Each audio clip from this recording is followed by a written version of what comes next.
April's good സ്റ്റോറീസിലേക്ക് ഏവർക്കും സ്വാഗതം. മെഴുവേലി ബാബുജി എഴുതിയ നോവൽ സ്വർണം, അധ്യായം 34. അപ്രതീക്ഷിതമായിരുന്നു അത്. നായയെ കണ്ട് തിമ്മക്ക നടുവടിച്ച് മുറ്റത്ത് മലർന്നു വീണു. അവർ കൊണ്ടുവന്ന റീത്തിൽ നിന്ന് ഇളകിത്തെറിച്ച റോസാദളങ്ങൾ അവരുടെ പുറത്തേക്ക് തന്നെ ചിതറി വീണു. ചീറ്റ റീത്തുമായി മുന്നോട്ട് കുതിച്ചു. ആളുകൾ പരിഭ്രമിച്ച് ഓടിയകന്നു. എല്ലാം കഴിഞ്ഞത് ഒരു നിമിഷത്തിൻ്റെ പകുതി നേരത്തിനുള്ളിൽ. മിന്നൽ പോലെ ചീറ്റ കണ്ണുകളിൽ നിന്ന് മറഞ്ഞു. അത് ഓടിപ്പോയ ഭാഗത്ത് ഒരു രേഖ പോലെ റോസാദളങ്ങൾ മാത്രം അവശേഷിച്ചു.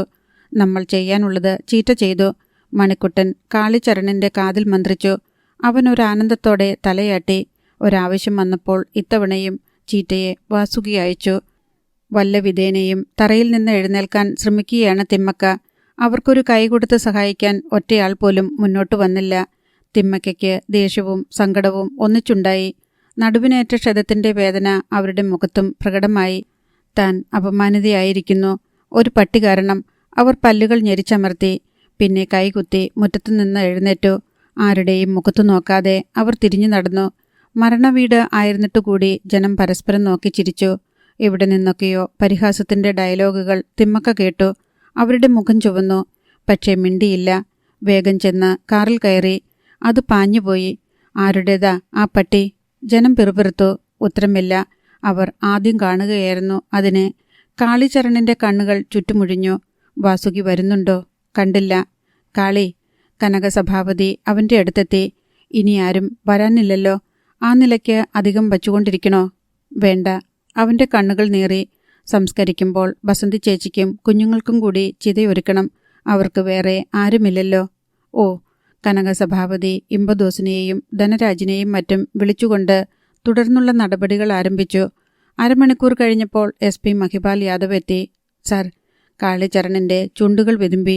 അയാൾ അവൻ്റെ തോളിൽ കൈവച്ചു. ആശ്വസിപ്പിക്കുന്നതിൽ അർത്ഥമില്ലെന്നറിയാം.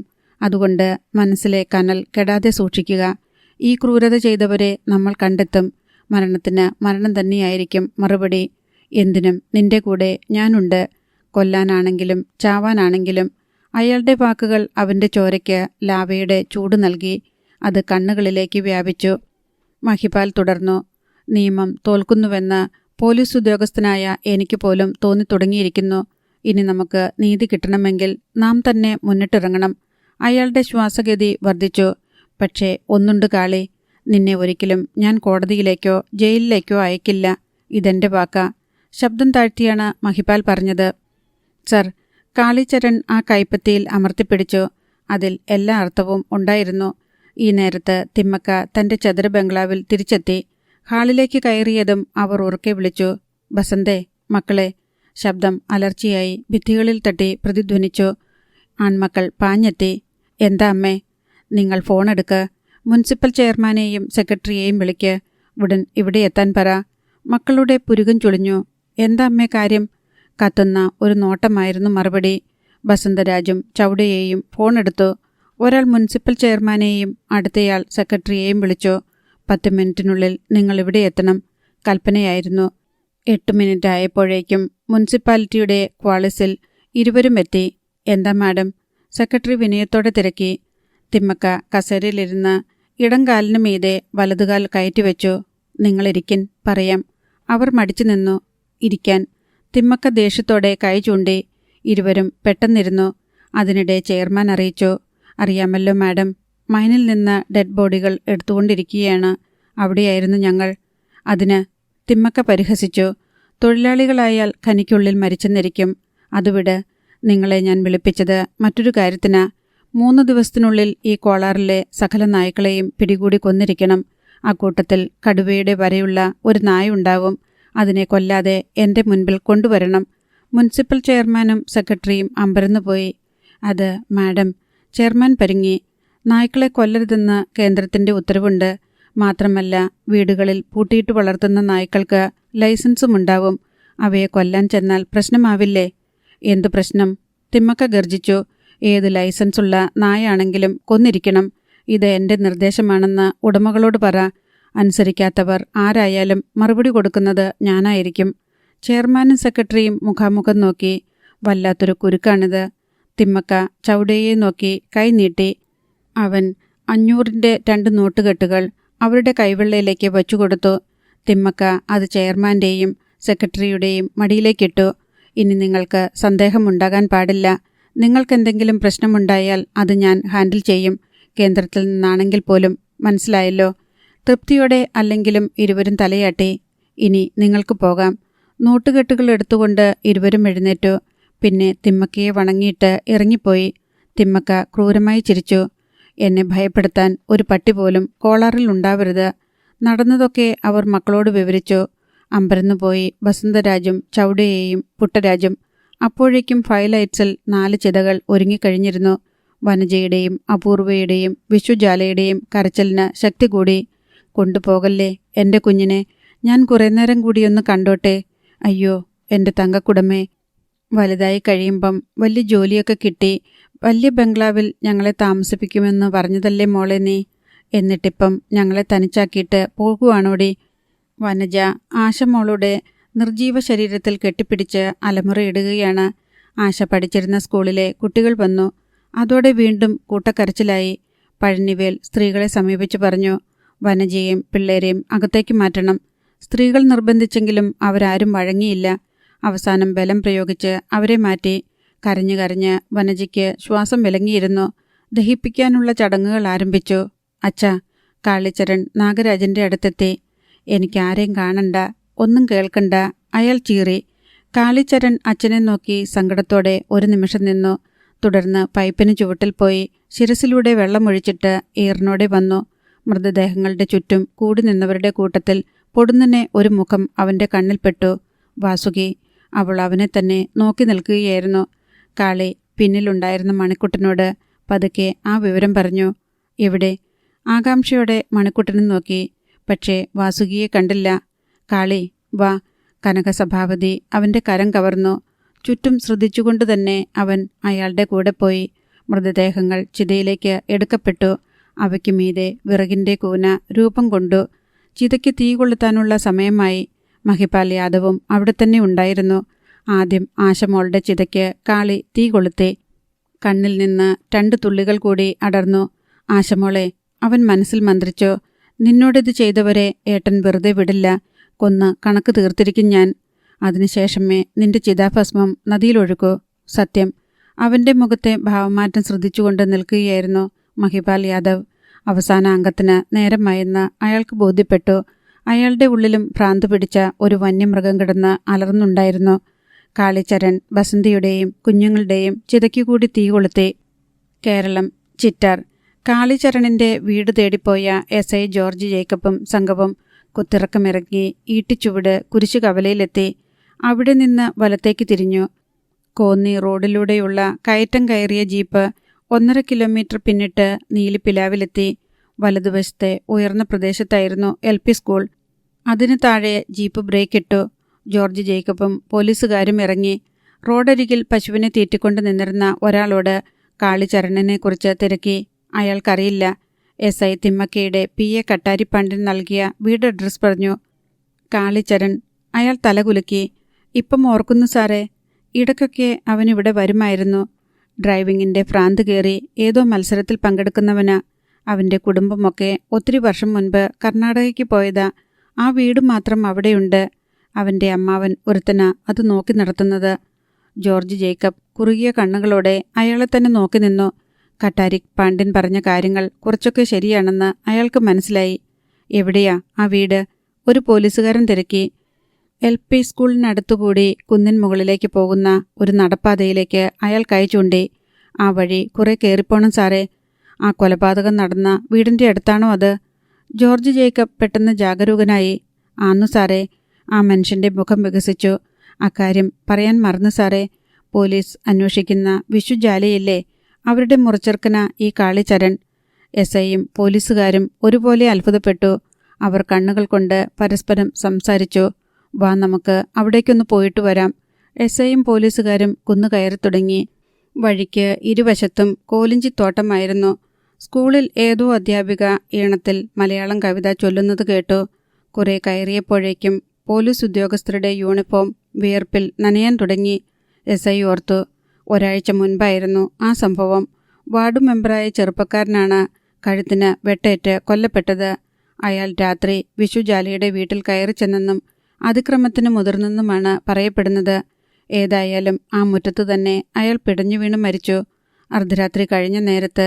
അതിനുശേഷം വിഷുജാലയെ ആരും കണ്ടിട്ടില്ല. നിത്യരോഗിയായ അവളുടെ അച്ഛൻ കൊല ചെയ്തത് താനാണെന്നാണ് പോലീസിൽ മൊഴി നൽകിയത്. പക്ഷേ അയാൾക്കതിന് കഴിയില്ലെന്നും കൊലയാളി അവൾ തന്നെയാണെന്നും പോലീസ് വിശ്വസിക്കുന്നു. വിഷുജാലയെ ഒരുപാട് തിരഞ്ഞെങ്കിലും കണ്ടുപിടിക്കാനായില്ല. അവളുടെ അച്ഛൻ പത്തനംതിട്ട സബ് ജയിലിൽ റിമാൻഡിൽ കഴിയുകയാണ്. ഇപ്പോൾ ചിത്രം വ്യക്തമാകുന്നു. കോളാറിൽ കട്ടാരിപ്പാണ്ടിനും സംഘവും തിരഞ്ഞ യുവതി വിഷുജാല തന്നെയാണ്. അവിടെയും അവളൊരു കൊലപാതകത്തിൽ കുരുങ്ങിയിരിക്കുന്നു. കുന്നിൻ മുകളിൽ കോലിഞ്ചിക്കാടിന് നടുവിൽ അടുത്തടുത്ത് 2 ചെറിയ വീടുകൾ കണ്ടു. അതിലൊന്ന് അടഞ്ഞു കിടക്കുകയാണ്. അതാവണം കാളിചരണിൻ്റേത്. വിഷുജാലയുടെ വീടിൻ്റെ വാതിൽ തുറക്കപ്പെട്ടിട്ടുണ്ട്. പക്ഷേ പുറത്ത് ആരെയും കണ്ടില്ല. പഞ്ചായത്ത് മെമ്പറുടെ ബോഡി കിടന്ന ഭാഗം പോലീസ് മാർക്ക് ചെയ്ത് കയറ് കെട്ടിയത് അങ്ങനെ തന്നെയുണ്ട്. പോലീസ് ഉദ്യോഗസ്ഥർ അല്പനേരം മുറ്റത്തുനിന്ന് കിതപ്പടക്കി. എതിർഭാഗത്ത് ആകാശത്ത് മുട്ടിയതുപോലെ നിൽക്കുന്ന കുന്നിൻ്റെ ഒരു ഭാഗം ഇടിഞ്ഞമർന്ന് താഴേക്ക് പോന്നിരിക്കുന്നത് കാണാം. കൂറ്റൻ കല്ലുകൾ വൃക്ഷച്ചുവടുകളിലും മറ്റും തങ്ങിയിരിക്കുന്നു. കഴിഞ്ഞ വർഷം ഉരുൾപൊട്ടൽ ഉണ്ടായതാണ്. SI പോലീസുകാരെ നോക്കി ഒരടയാളം കാണിച്ചു. ഇവിടെ ആരുമില്ലേ? ഒരു പോലീസുകാരൻ തിണ്ണയ്ക്കരികിലേക്ക് നീങ്ങി നിന്നു. ആരാ? ചോദിച്ചുകൊണ്ട് ക്ഷീണിച്ച് അവശയായ ഒരു സ്ത്രീ ഇറങ്ങി വന്നു. വിഷുജാലയുടെ അമ്മ. മുഷിഞ്ഞ ലുങ്കിയും ബ്ലൗസുമാണ് വേഷം. പോലീസുകാരെ കണ്ടതോടെ അവരുടെ മുഖമൊന്ന് വിളറി. എന്നെയും കൂടി കൊണ്ടുപോകാൻ വന്നതാണോ സാറന്മാരെ? അവരുടെ ഒച്ച ചിലമ്പി. അല്ല. ജോർജ് ജേക്കബ് മുന്നോട്ട് ചെന്നു. ആ കാണുന്നതല്ലേ കാളിചരണിൻ്റെ വീട്? ആന്നു സാറേ. അവനിപ്പം എവിടാ? അതറിയത്തില്ല. സ്ത്രീക്ക് സംശയമായി. അവനെന്താ പണി? SI മീശയിൽ മെല്ലെ തടവി. ഡ്രൈവിംഗാ സാറേ. അതിൻ്റെ മത്സരത്തിലൊക്കെ പങ്കെടുക്കും. SI കനപ്പിച്ച് മൂളി. അവൻ്റെ കുടുംബം? ബാംഗ്ലൂരില്ല, കോളാറില്ല. അവർക്ക് പന്തുകേട് മണത്തു. അവൻ്റെ അഡ്രസ്സ് പറഞ്ഞതാ. പോലീസുകാരൻ നിർദ്ദേശിച്ചു. അതൊന്നും എനിക്കറിയത്തില്ല സാറേ. അവരാരും ഇപ്പോൾ ഇവിടേക്ക് വരാറില്ല. ജോർജ് ജേക്കബ് തലയാട്ടി. അവൻ്റെ അച്ഛൻ്റെ പേര്? നാഗരാജൻ. എന്തു ചെയ്യുന്നു? സ്വർണ്ണഖനിയിലെ തൊഴിലാളിയാ. മതി. ജോർജ് ജേക്കബ് ചിരിച്ചു. ഇനി വിഷുജാലയെ പൊക്കാൻ തങ്ങൾക്ക് സാധിക്കും. അയാൾ പിന്നെ പോലീസുകാരെ നോക്കി. പോകാം. അവർ മടങ്ങി. സ്ത്രീ ദീർഘമായി ഒന്ന് നിശ്വസിച്ചു. SIയും പോലീസുകാരും തിരിച്ച് സ്റ്റേഷനിലെത്തിയപ്പോൾ കണ്ടത് വിചിത്രമായ ഒരു കാഴ്ചയാണ്. കട്ടാരിപ്പാണ്ടിൻ്റെയും മറ്റും കയ്യിൽ നിന്ന് പിടിച്ചെടുത്ത ആയുധങ്ങളും സെൽഫോണുകളുമെല്ലാം ASI സാവന്ത് മടക്കി നൽകുന്നു. എന്താ സാവന്തേ ഇത്? ജോർജ് ജേക്കബ് കട്ടാരിയെയും മറ്റും തുറച്ചു നോക്കി. സാവന്തിൻ്റെ മുഖത്ത് വിളറിയ ഒരു ചിരിയുണ്ടായി. മറുപടി പറഞ്ഞത് കട്ടാരിപ്പാണ്ടിനാണ്.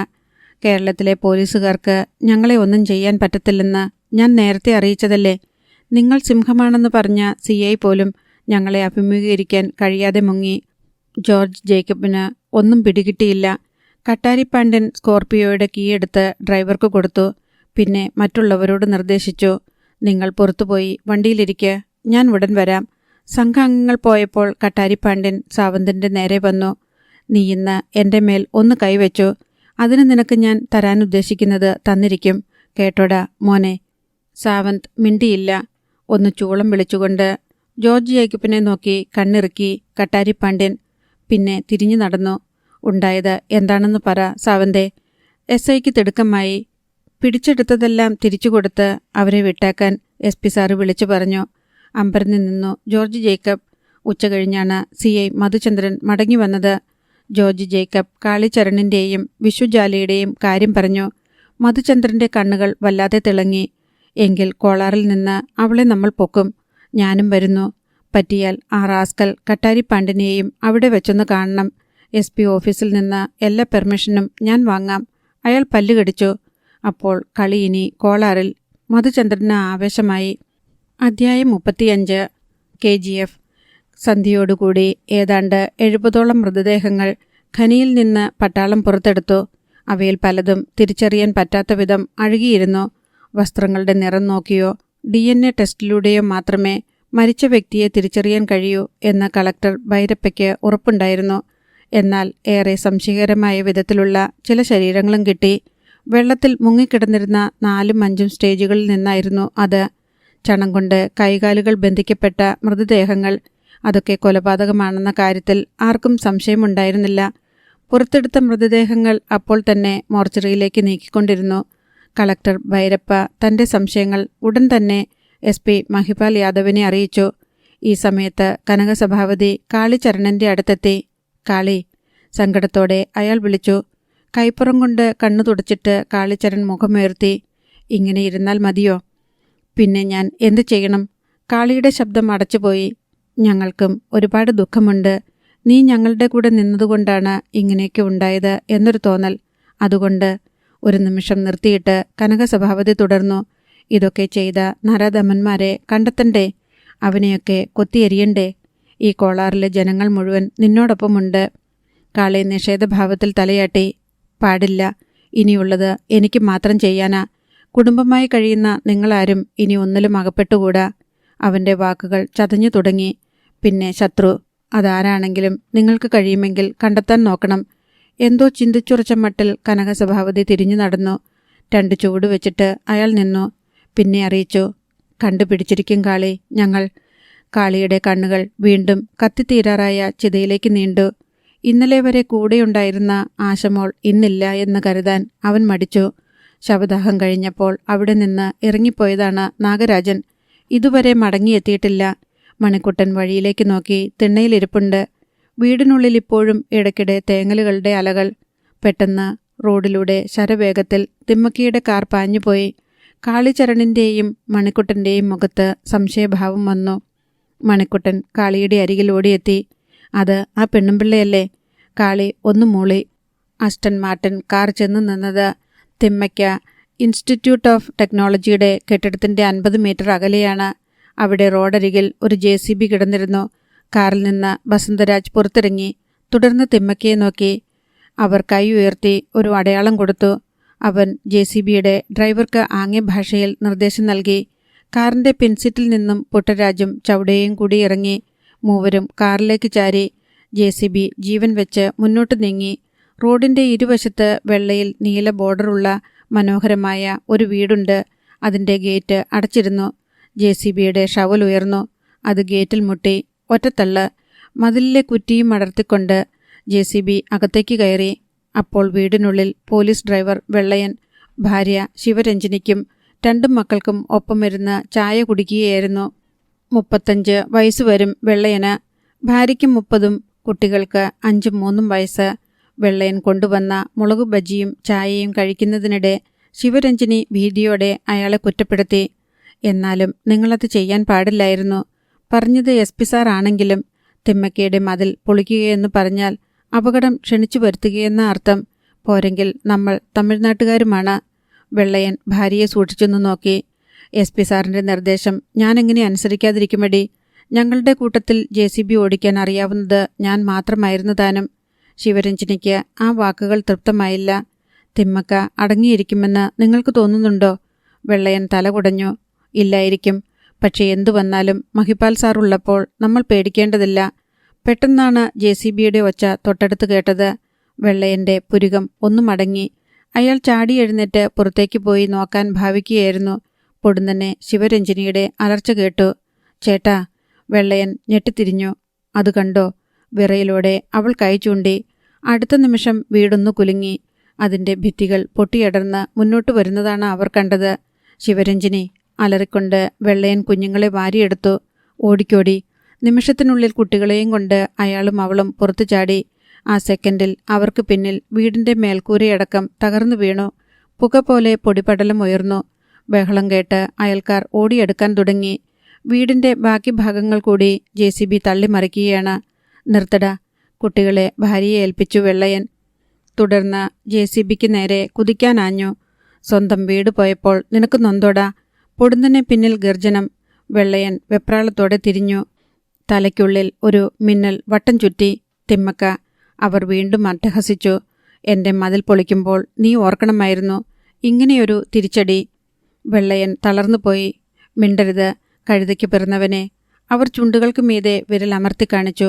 വീട് നശിപ്പിച്ച് നിന്നെ പെരുവഴിയിലാക്കണമെന്നേ ഇപ്പോൾ ഞാൻ വിചാരിച്ചിട്ടുള്ളൂ. അതിനെ നിന്റെ മരണത്തിലേക്ക് വരെ ക്ഷണിച്ചുകൊണ്ട് പോകരുത്.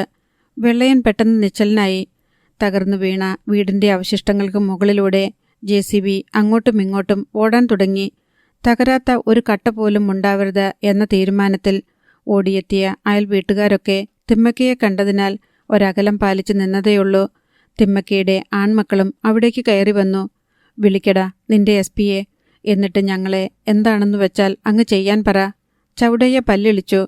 സങ്കടവും കോപവും ഒന്നിച്ചുണ്ടായി വെള്ളയന്. ഇനി എന്തു ചെയ്യുമെന്ന ചിന്തയ്ക്ക് അയാളുടെ മരവിച്ച തലച്ചോറിൽ നിന്ന് യാതൊരു ഉത്തരവും കിട്ടിയില്ല. ഒരു പിസ്റ്റൾ കയ്യിലുണ്ടായിരുന്നെങ്കിൽ എന്ന് വെള്ളയൻ ആഗ്രഹിച്ചു. ഈ ശാപക്കൂട്ടത്തെ പരലോകത്തേക്ക് അയച്ചിട്ട് ജയിലിൽ പോകാമായിരുന്നു. പക തീർത്ത് കാറിത്തുപ്പി തിമ്മക്കയും മക്കളും കാറിന് നേരെ നടന്നു. കോളാറിലെ എല്ലാ പട്ടികൾക്കും ഇതൊരു പാഠമായിരിക്കണം. കാറിനടുത്തെത്തി തിമ്മക്ക തിരിഞ്ഞു നിന്നു. ഈ പോലീസ് പട്ടിയെയോ ഇവന്റെ കുടുംബത്തെയോ ആരെങ്കിലും വീട്ടിൽ കയറ്റിയാൽ അവരുടെ അവസ്ഥയും ഇതുതന്നെയായിരിക്കും. മറ്റുള്ളവർക്ക് മുന്നറിയിപ്പ് നൽകി അവർ പോയി. പിന്നാലെ JCBയും. അതിനുശേഷമേ ജനം അടുത്തേക്ക് വന്നുള്ളൂ. തൻ്റെ സെൽഫോൺ പോലും വീട്ടിനുള്ളിലായിപ്പോയല്ലോ എന്ന് വെള്ളയൻ ഓർത്തു. ഇത്രയും കാലത്തെ അധ്വാനം, സമ്പാദ്യം എല്ലാം ഒരു നിമിഷം കൊണ്ട് എല്ലാം അവസാനിച്ചിരിക്കുന്നു. പെട്ടെന്ന് പാഞ്ഞു വന്ന ഒരു പോലീസ് ജീപ്പ് അവിടെ ബ്രേക്കിട്ടു. അതിൽ നിന്ന് SP മഹിപാൽ യാദവ് ചാടിയിറങ്ങി. സർ, തലയിൽ കൈവച്ചുകൊണ്ട് വെള്ളയൻ തറയിൽ കുത്തിയിരുന്നു. അയാളുടെ ഒച്ച പോലും പുറത്തു വന്നില്ല. വെള്ളയൻ്റെ വിറയ്ക്കുന്ന വിരൽ വീട് നിന്ന ഭാഗത്തേക്ക് ചൂണ്ടപ്പെട്ടു. മഹിപാൽ യാദവ് ഒരു നിമിഷം അവിടേക്ക് നോക്കി. തുടർന്ന് വെള്ളയൻ്റെ തോളിൽ കൈവച്ചു. എഴുന്നേൽക്ക്. അയാൾ വിതുമ്പലോടെ എഴുന്നേറ്റു. ജീപ്പിൽ കയറ്. നിന്റെ ഭാര്യയെയും കുട്ടികളെയും കൂട്ടി. അതൊരു കൽപ്പനയായിരുന്നു. മറ്റൊന്നും എടുക്കാനില്ലാതെ ഭാര്യയും മക്കളുമായി തകർന്ന മനസ്സോടെ വെള്ളയൻ ജീപ്പിൽ ചെന്ന് കയറി. രാത്രിയുടെ കരിമ്പടം കെട്ടഴിഞ്ഞു വീണിട്ട് നേരമേറെയായി. കാളിചരണിൻ്റെ വീട്ടിൽ അടക്കിപ്പിടിച്ച തേങ്ങലുകൾ മാത്രം ബാക്കി. ഒരിക്കലും തിരിച്ചെത്താവാനാവാത്തിടത്തേക്ക് ആശമോൾ പോയെന്ന സത്യം ആർക്കും അംഗീകരിക്കാനാവുന്നില്ല. കഴിഞ്ഞ രാത്രിക്ക് ശേഷം ആ വീട്ടിൽ ആരും ജലപാനം പോലും നടത്തിയിട്ടില്ല. വരാന്തയിലെ ലൈറ്റ് തെളിച്ചത് മണിക്കുട്ടനാണ്. പുറത്തെ ഇരുളിലേക്ക് നോക്കി പ്രതിമ കണക്കെ ഇരിക്കുകയാണ് കാളിച്ചരൺ. കാളിയെ, അച്ഛൻ ഇതുവരെ മടങ്ങി വന്നിട്ടില്ലല്ലോ, മണിക്കുട്ടൻ ഓർമ്മിപ്പിച്ചു. സുന്ദരൻ്റെ ഓട്ടോയിലാണ് അച്ഛൻ പോയതെന്ന് ആരോ പറഞ്ഞത് അവനോർത്തു. അതാണ് ഒരാശ്വാസം. വരും, അത്രമാത്രം കാളി പറഞ്ഞു. ആ നേരത്ത് അവിടെ നിന്ന് 1.5 കിലോമീറ്റർ അകലെയുള്ള റോബർട്ട്സൺ പേട്ടിലെ പ്രിയ ബാറിൻ്റെ 2ാം നിലയിലുണ്ടായിരുന്നു നാഗരാജൻ. ബാറിന് മുന്നിൽ അയാളെ ഇറക്കിയിട്ട് എതിർഭാഗത്ത് പ്രകാശ് ഫർണിച്ചർ മാർട്ടിനു മുൻപിൽ ഓട്ടോയിൽ കാത്തിരിക്കുകയാണ് സുന്ദരൻ. മലയാളിയുടെ കടയാണത്. നാഗരാജൻ ഇതുവരെ വന്നില്ലേ? ഇല്ല. ഒന്ന് പോയി നോക്ക്. ആ പാവം വല്ലാത്ത ഒരവസ്ഥയില. സുന്ദരൻ പക്ഷെ മടിച്ചു.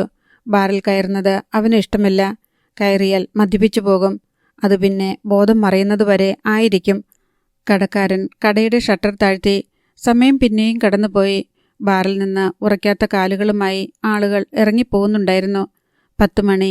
ഇനി കാത്തിരുന്നിട്ട് കാര്യമില്ലെന്ന് സുന്ദരന് തോന്നി. നാഗരാജൻ അങ്കിൾ അടിച്ച് ഫിറ്റായി കിടക്കുകയാണെങ്കിലോ? സുന്ദരൻ ബാറിലേക്ക് കയറി. കൗണ്ടറിന് മുന്നിലെ തിരക്ക് ഇനിയും അവസാനിച്ചിട്ടില്ല. എല്ലാ ടേബിളുകൾക്കരിയിലും അവൻ ചെന്നു നോക്കി. നാഗരാജനെ കണ്ടില്ല. വർഷങ്ങൾക്ക് ശേഷമാണല്ലോ അങ്കിൾ മദ്യപിക്കുന്നതെന്ന് അവൻ ഓർത്തു. അലമാരകളിലിരിക്കുന്ന മദ്യക്കുപ്പികളിലേക്ക് അവൻ്റെ നോട്ടം വീണു. 100ൻ്റെ ഒരു നോട്ടെടുത്ത് അവൻ കൗണ്ടറിന് മുകളിൽ വെച്ചു. ഏറ്റവും വില കുറഞ്ഞ റമ്മു വേണം. കൗണ്ടറിൽ നിന്ന ചെറുപ്പക്കാരൻ അവനെ തുറിച്ചൊന്നു നോക്കി. പിന്നെ മദ്യം അളന്നുകൊടുത്തു. വെള്ളം പോലും ചേർക്കാതെ ഒറ്റ വലിക്ക് അവനത് അകത്താക്കി. പിന്നെ അടുത്തു നിന്ന ഒരുവൻ്റെ പാത്രത്തിൽ നിന്ന് കപ്പലണ്ടിയും വാരി വായിലിട്ടു. അയാൾ സൂക്ഷിച്ചൊന്നു നോക്കിയപ്പോൾ അവൻ കണ്ണിറുക്കി. തുടർന്ന് 2ാം നിലയിലേക്ക് കയറി. അവിടെ തിരക്ക് അല്പം കുറവായിരുന്നു. സുന്ദരൻ്റെ നോട്ടം വട്ടം ചുറ്റി. ഒരു ടേബിളിന് മുൻപിൽ കഴുത്തൊടിഞ്ഞതുപോലെ ഇരിക്കുന്ന നാഗരാജനെ അവൻ കണ്ടു. മുൻപിൽ പകുതി ഒഴിഞ്ഞ ഒരു ഫുൾ ബോട്ടിൽ. അങ്കിളെ. അവൻ അങ്ങോട്ട് ചെന്നു. നാഗരാജൻ ബുദ്ധിമുട്ടി തലയുയർത്തി. കണ്ണുകൾ വലിച്ചു തുറന്നു. കുടിക്കട. അയാൾ കുപ്പി സുന്ദരൻ്റെ മുൻപിലേക്ക് നീക്കിവെച്ചു. ഇന്നെനിക്ക് മറക്കാൻ പറ്റാത്ത ദിവസമല്ലേ എൻ്റെ കുഞ്ഞിനെ. അങ്കിളെ. വിളിച്ചുകൊണ്ട് സുന്ദരൻ കുപ്പി ഉയർത്തി വായിലേക്ക് ചരിച്ചു. 2-3 കവിൾ പെട്ടെന്ന് കുടിച്ചു. എല്ലാം മറക്കാൻ ഇത് നല്ലതാ അങ്കിളെ. പക്ഷെ നമ്മുടെ ആശമോളോട് അങ്ങനെ ചെയ്തത് ഏത് പട്ടിയാണെങ്കിലും അവരെ വെറുതെ വിടത്തില്ല കാളി. അവൻ്റെ നാക്കും കുഴഞ്ഞു തുടങ്ങുകയാണ്. ആ തിമ്മക്കയുടെയും രുദ്രേഷ് ഗൗഡയുടെയും. അവനെന്തോ പറയാൻ തുടങ്ങിയപ്പോഴേക്കും അടുത്ത ടേബിളിന് മുന്നിലുണ്ടായിരുന്ന ഒരാൾ ശബ്ദം താഴ്ത്തി തടഞ്ഞു. ഒന്ന് പതുക്കെ പറകൂവേ. വെറുതെ തടി ചീത്തയാക്കണോ? അവരുടെ ആരെങ്കിലും ഇത് കേട്ടാൽ. നീ പോടാ പുല്ലേ. സുന്ദരന് ദേഷ്യം വന്നു. തിമ്മക്കയുടെയും രുദ്രേഷിൻ്റെയും ചരിത്രമൊക്കെ എനിക്കറിയാം. എംപോക്കികൾ.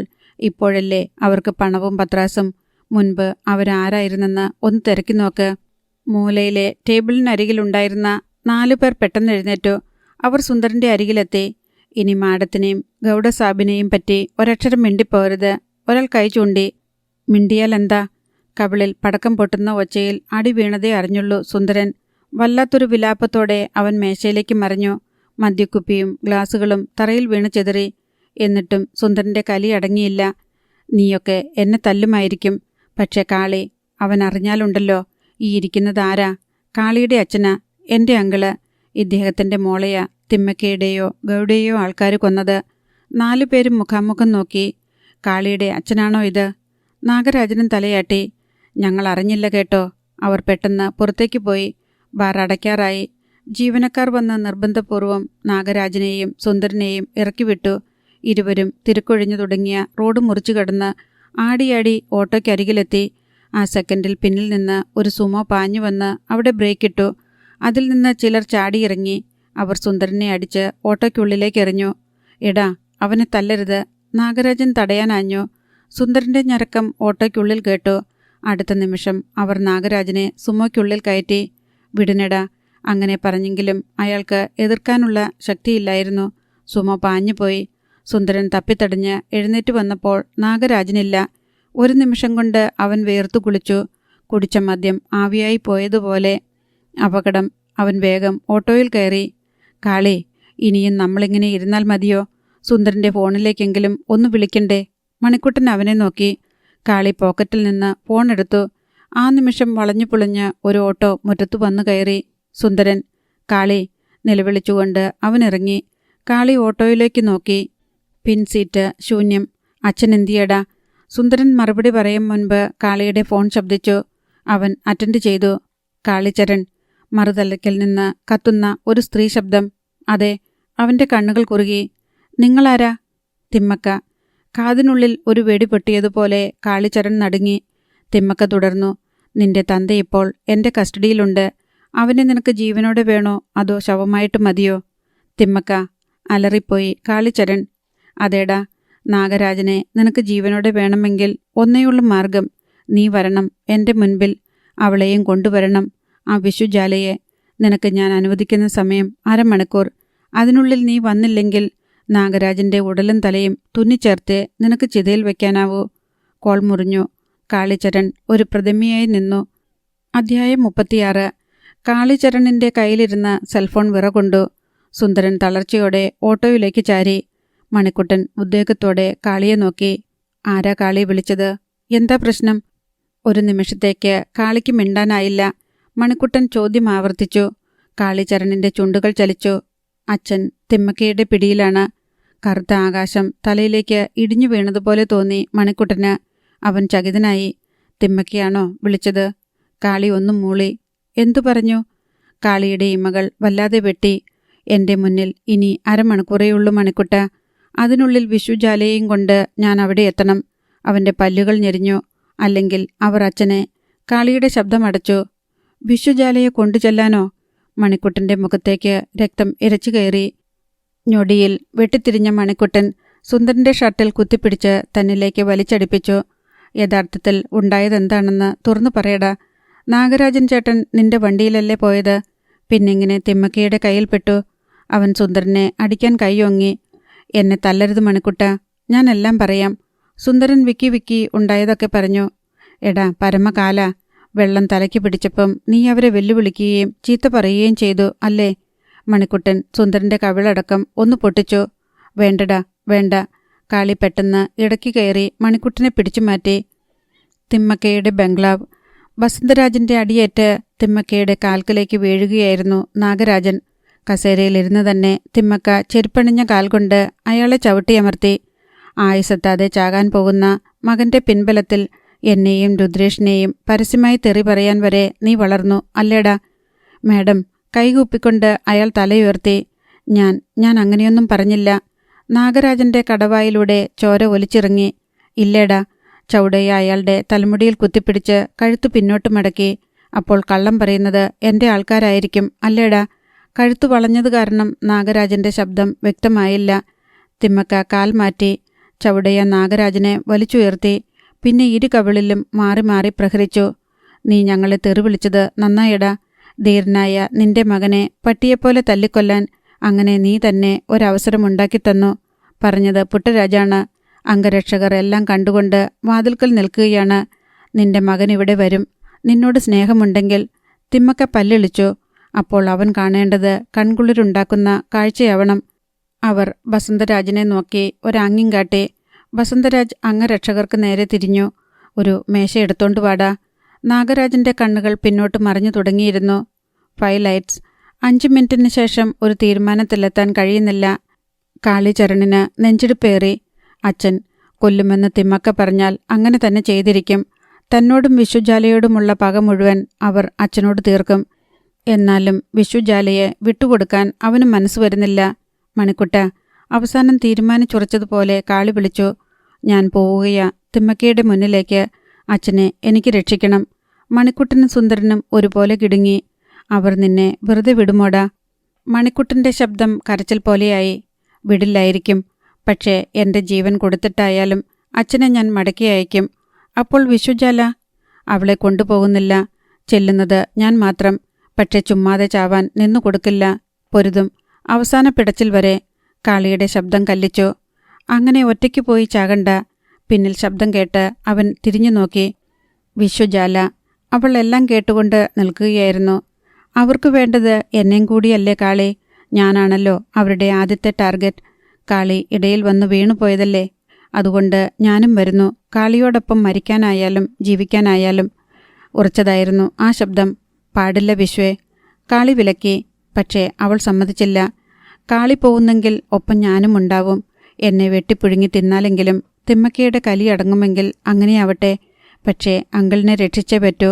അകത്തുള്ളവർ കേൾക്കാതെ ശബ്ദം താഴ്ത്തിയാണ് അവൾ പറഞ്ഞത്. ഇതും കൂടി അറിഞ്ഞാൽ വനജയും അപൂർവയും ഹൃദയം പൊട്ടി മരിക്കുമെന്ന് അവൾക്കറിയാം. കാളിചരൺ മണിക്കുട്ടന് നേരെ തിരിഞ്ഞു. സൈനൈഡ് ഹില്ലിൽ നിന്ന് ഒരു പിസ്റ്റൾ നമുക്ക് കിട്ടിയിട്ടുണ്ടല്ലോ. നീ അതിങ്ങെടുക്ക്. മണിക്കുട്ടൻ വീണ്ടും നടുങ്ങി. ഒരു കൊലയാളിയാകാനാണോ നിന്റെ പദ്ധതി? അവൻ തലവെട്ടിച്ചു. എടാ, അതിങ്ങ് തരാൻ. കാളിയുടെ ഭാവം മാറി. മണിക്കുട്ടൻ അവനെ തുറച്ചൊന്നു നോക്കിയിട്ട് പിസ്റ്റൾ എടുത്തു കൊടുത്തു. വാടി. വിഷുജാലയെയും വിളിച്ചുകൊണ്ട് അവൻ ജീപ്പിന് നേരെ നടന്നു. കാളി, ഞാനും വരാം. മണിക്കുട്ടൻ പിന്നാലെ ചെന്നു. വേണ്ട, ചാകാൻ നിനക്ക് കാലമായിട്ടില്ല. പിന്നെ കാളി നിന്നു. ഞാൻ ചത്താൽ എൻ്റെ അച്ഛനെയും അമ്മയെയും പെങ്ങളെയും നീ നോക്കിക്കൊള്ളണം. അവൻ്റെ ശബ്ദം പതറി. കാളിചരണിൻ്റെ അവസാനത്തെ യാത്ര പറച്ചിലാണ് അതെന്ന് മണിക്കുട്ടന് തോന്നി. ഇരുളിൽ അവൻ്റെ നിറഞ്ഞ കണ്ണുകൾ കാളി കണ്ടില്ല. കാളിയും വിഷുജാലയും 540 കയറി. അത് റോഡിലേക്ക് ഇറങ്ങിയതും മണിക്കുട്ടൻ ധൃതിയിൽ തൻ്റെ ഫോണെടുത്ത് SP മഹിപാൽ യാദവിനെ വിളിച്ച് ഒറ്റ ശ്വാസത്തിൽ അവൻ കാര്യം പറഞ്ഞു. കാളി പോയെന്നോ? മഹിപാൽ അമ്പരന്നു. പോയി സർ. സ്റ്റുപ്പിഡ്. എന്തൊരു ബുദ്ധിമോശമാ അവൻ കാണിച്ചത്. കടുവ കൂട്ടത്തിലേക്ക് നേരെ ചെന്ന് കയറുകയോ? മഹിപാൽ പെട്ടെന്ന് ഫോൺ കട്ട് ചെയ്തു. അടുത്തതായി മണിക്കുട്ടൻ വാസുകിയുടെ നമ്പറിലേക്ക് വിളിച്ചു. ഭാഗ്യം, അവളെയും കിട്ടി. തുടർന്ന് അവൻ കനകസഭാപതിയുടെ അരികിലേക്കോടി. അയാളോടും വിവരം പറഞ്ഞു. കനകസഭാപതിയും ഇതി കർത്തവ്യത മൂടനായി തരിച്ചു നിന്നുപോയി. 540യുടെ ആക്സിലേറ്റർ ഞെരിക്കുന്നതിനിടയിൽ കാളിച്ചരൺ തലതിരിച്ച് തൻ്റെ അരികിലിരിക്കുന്ന വിഷുജാലയെ ഒന്ന് നോക്കി. കണ്ണുകളിൽ നനവുണ്ടെന്നും മനസ്സിലാകും. പക്ഷേ പ്രതിമയെപ്പോലെയുള്ള ഇരിപ്പാണ്. വിശ്വേ. അവൻ്റെ ശബ്ദം കേട്ട് അവൾ നടുങ്ങിത്തിരിഞ്ഞു. മരിക്കാൻ നിനക്ക് ഭയമുണ്ടോടി? വിഷുജാല ഒന്ന് തേങ്ങി. തുടർന്ന് അവനിലേക്ക് ചാരി അവനെ അള്ളിപ്പിടിച്ചു. ഇല്ല കാളി. പക്ഷെ കാളി പോയാൽ എന്നെ കൂടി അങ്ങ് കൊണ്ടുപോയേക്കണം. ഒറ്റയ്ക്ക് ഈ ലോകത്ത് ജീവിക്കാൻ എനിക്ക് വയ്യ. അവൻ ഇടതുകൈ ഉയർത്തി അവളുടെ മുടിയിൽ തടവി. ഒരു കാര്യം ഞാൻ ഇപ്പോഴേ പറഞ്ഞേക്കാം. അവിടെ എന്ത് സംഭവിക്കുമെന്ന് നമുക്ക് ഊഹിക്കാൻ കഴിയില്ല. അവനൊന്നു നിർത്തി. പക്ഷേ ഏറ്റുമുട്ടലുണ്ടായാൽ ഒരിക്കലും നീ അതിനിടയിലേക്ക് വരരുത്. നിന്നെ കൂടി ആ നേരത്ത് സംരക്ഷിക്കാൻ എനിക്ക് കഴിഞ്ഞെന്നു വരില്ല. അകലെ യൂക്കാലിപ്സ് മരങ്ങൾക്കിടയിലൂടെ തിമ്മക്കിയുടെ ബംഗ്ലാവിന് പുറത്തെ ലൈറ്റുകൾ കണ്ടു. ഉത്സവപ്പറമ്പിലേതുപോലെ. കാളിചരണിൻ്റെയും വിഷുജാലയുടെയും നെഞ്ചിടിപ്പിൻ്റെ വേഗത കൂടി. മരണവും തങ്ങളുമായുള്ള അകലം കുറഞ്ഞു വരികയാണ്. തിമ്മക്കയുടെ ബംഗ്ലാവിന് നേർക്ക് വെടിയുണ്ട പോലെ ജീപ്പ് വെട്ടിത്തിരിഞ്ഞു. കാളി കണ്ണുകൾ തിരിക്കാതെ വിഷുജാലയെ ചേർത്ത് ആ നെറ്റിയിൽ ഒന്ന് ചുണ്ടമർത്തി. അന്ത്യ ചുംബനം പോലെ ബംഗ്ലാവിൻ്റെ ഗേറ്റ് തുറന്നു കിടക്കുന്നതും അതിനരികിൽ അംഗരക്ഷകർ നിരന്നു നിൽക്കുന്നതും മിന്നായം പോലെ കാളി കണ്ടു. അടുത്ത നിമിഷം അവരെ കിടന്ന് ജീപ്പ് മുറ്റത്തേക്ക് ഇരച്ചു കയറി. പോർച്ചിൽ കിടന്നിരുന്ന അസ്റ്റൻ മാർട്ടിൻ്റെ തൊട്ടു പിന്നിൽ അത് നിന്നു. ആ ക്ഷണം 1 ഡസനോളം വരുന്ന അംഗരക്ഷകർ വണ്ടി വളഞ്ഞു. ഇങ്ങോട്ടിറങ്ങടാ പറഞ്ഞവനെ കാളി രൂക്ഷമായി നോക്കി. നിന്റെ വർത്തമാനം കേട്ടാൽ ഞങ്ങളെ ഇങ്ങോട്ട് പിടിച്ചോണ്ടു വന്നതുപോലെ തോന്നുമല്ലോ. അവൻ്റെ ആ ധൈര്യം അവരെ ഒന്ന് പകപ്പിച്ചു. കാളിചരൺ പുറത്തേക്കിറങ്ങി. ഇറങ്ങിക്കോ വിശ്വേ. അവളും പെട്ടെന്നിറങ്ങി ജീപ്പിൻ്റെ ബോണറ്റിനെ ഒന്ന് വലം വെച്ച് അവൻ്റെ അടുത്തെത്തി. പിന്നെ അവനിലേക്ക് പറ്റിച്ചേർന്ന് നിന്നു. കാളി മറ്റുള്ളവരെ തീർത്തും അവഗണിച്ചുകൊണ്ട് പറഞ്ഞു, നോക്കടി, തിമ്മക്കയുടെ ബംഗ്ലാവ്. ഇത് മൊത്തം അങ്ങ് ഇടിച്ചു നിരത്തിയാൽ എന്ത് രസമായിരുന്നു അല്ലേ? എടാ, അംഗരക്ഷകർക്ക് കലി വന്നു. കാളി ചിരിച്ചു. പോടാ പുല്ലേ, എനിക്കെൻ്റെ ആഗ്രഹം പറയാൻ പറ്റത്തില്ലേ? അവനെ സൂക്ഷിക്കണമെന്ന് അവരുടെ അന്തരംഗം മന്ത്രിച്ചു. നടക്കടാ അങ്ങോട്ട്, ഒരാൾ ആജ്ഞാപിച്ചു. അല്ലെങ്കിൽ നീയൊക്കെ അങ്ങ് എടുത്തോണ്ടു പോകുമോ? അവൻ വിശ്വജാലയുടെ കൈ പിടിച്ചുകൊണ്ട് സിറ്റൗട്ടിലേക്ക് കയറി. പിന്നെ ഹാളിലേക്കും.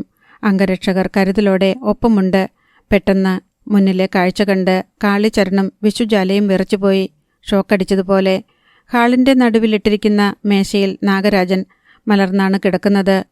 കൈകാലുകൾ ഇരുവശത്തേക്കും പിടിച്ചുവെച്ച് കെട്ടിമുറുക്കിയിരിക്കുന്നു. പുട്ടരാജ് അയാളുടെ കവിളിൽ കുത്തിപ്പിടിച്ച് ഒരു ചോർപ്പ് വായിലേക്ക് അമർത്തിപ്പിടിച്ചിരിക്കുകയാണ്. ചൗടയ്യ ഒരു കുപ്പി മദ്യം ആ ചോർപ്പിലേക്ക് ഒഴിക്കുന്നുണ്ട്. നാഗരാജൻ തല കുടയുന്നു. തുപ്പിക്കളയാൻ ശ്രമിക്കുന്നു. പക്ഷേ ബസന്തരാജ് തല പിടിച്ച് നേരെ വയ്ക്കുകയാണ്. എല്ലാം നോക്കി രസിച്ചുകൊണ്ട് പിന്നിൽ ഒരു കസേരയിലിരിക്കുകയാണ് തിമ്മക്ക. അച്ഛനെ വിടടാ നായിൻ്റെ മക്കളെ. പരിസരം മറന്ന് കാളി അലറി.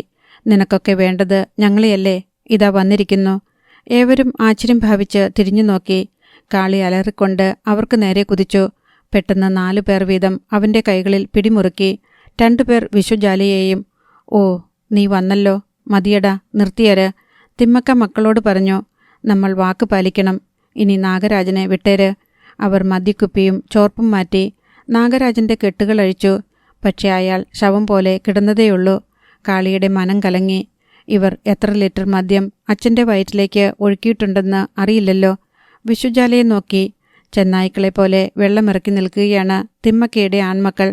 തിമ്മക്ക കസേരയിൽ നിന്ന് എഴുന്നേറ്റ് കാളിചരണിൻ്റെയും വിശ്വജാലയുടെയും മുന്നിലേക്ക് വന്നു. വിശ്വജാലയുടെ കവിളിൽ ആഞ്ഞ് ഒറ്റയടി. അവൾ കരഞ്ഞുപോയി. എൻ്റെ മോനെ കൊല്ലാൻ കൂട്ടുനിന്ന നിനക്ക് അതേ സ്ഥലത്ത് വെച്ച് ഞാൻ മരണശിക്ഷ തരും. നിന്റെ ശവം ലോറിയിൽ കെട്ടിത്തൂക്കി കോളാർ ജില്ലയാകെ കൊണ്ടുപോയി കാണിക്കും. അവർ കൈ ചൂണ്ടി. നിങ്ങളുടെ മകൻ്റെ മരണത്തിൽ എനിക്ക് യാതൊരു പങ്കുമില്ല, വിശ്വജാല ശാന്തമായി പറഞ്ഞു. പക്ഷേ അടുത്ത നിമിഷം അവളുടെ ഭാവം മാറി. അവൾ ചീറി. മക്കളെ നേരായ രൂപത്തിൽ വളർത്താത്ത ഏതൊരമ്മയ്ക്കും ഇതൊക്കെ അനുഭവം. തിമ്മക്കയുടെ കണ്ണുകളിൽ 2 വജ്രമുത്തുകൾ തിളങ്ങി.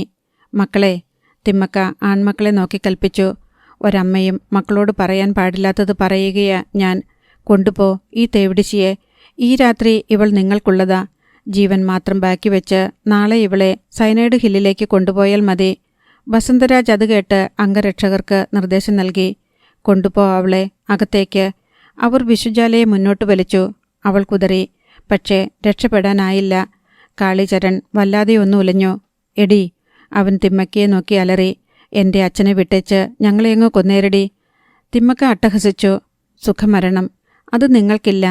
പിന്നെ നിന്റെ അച്ഛന് പോകാമല്ലോ. അവൻ പോകാത്തത് എൻ്റെ കുറ്റമാണോ?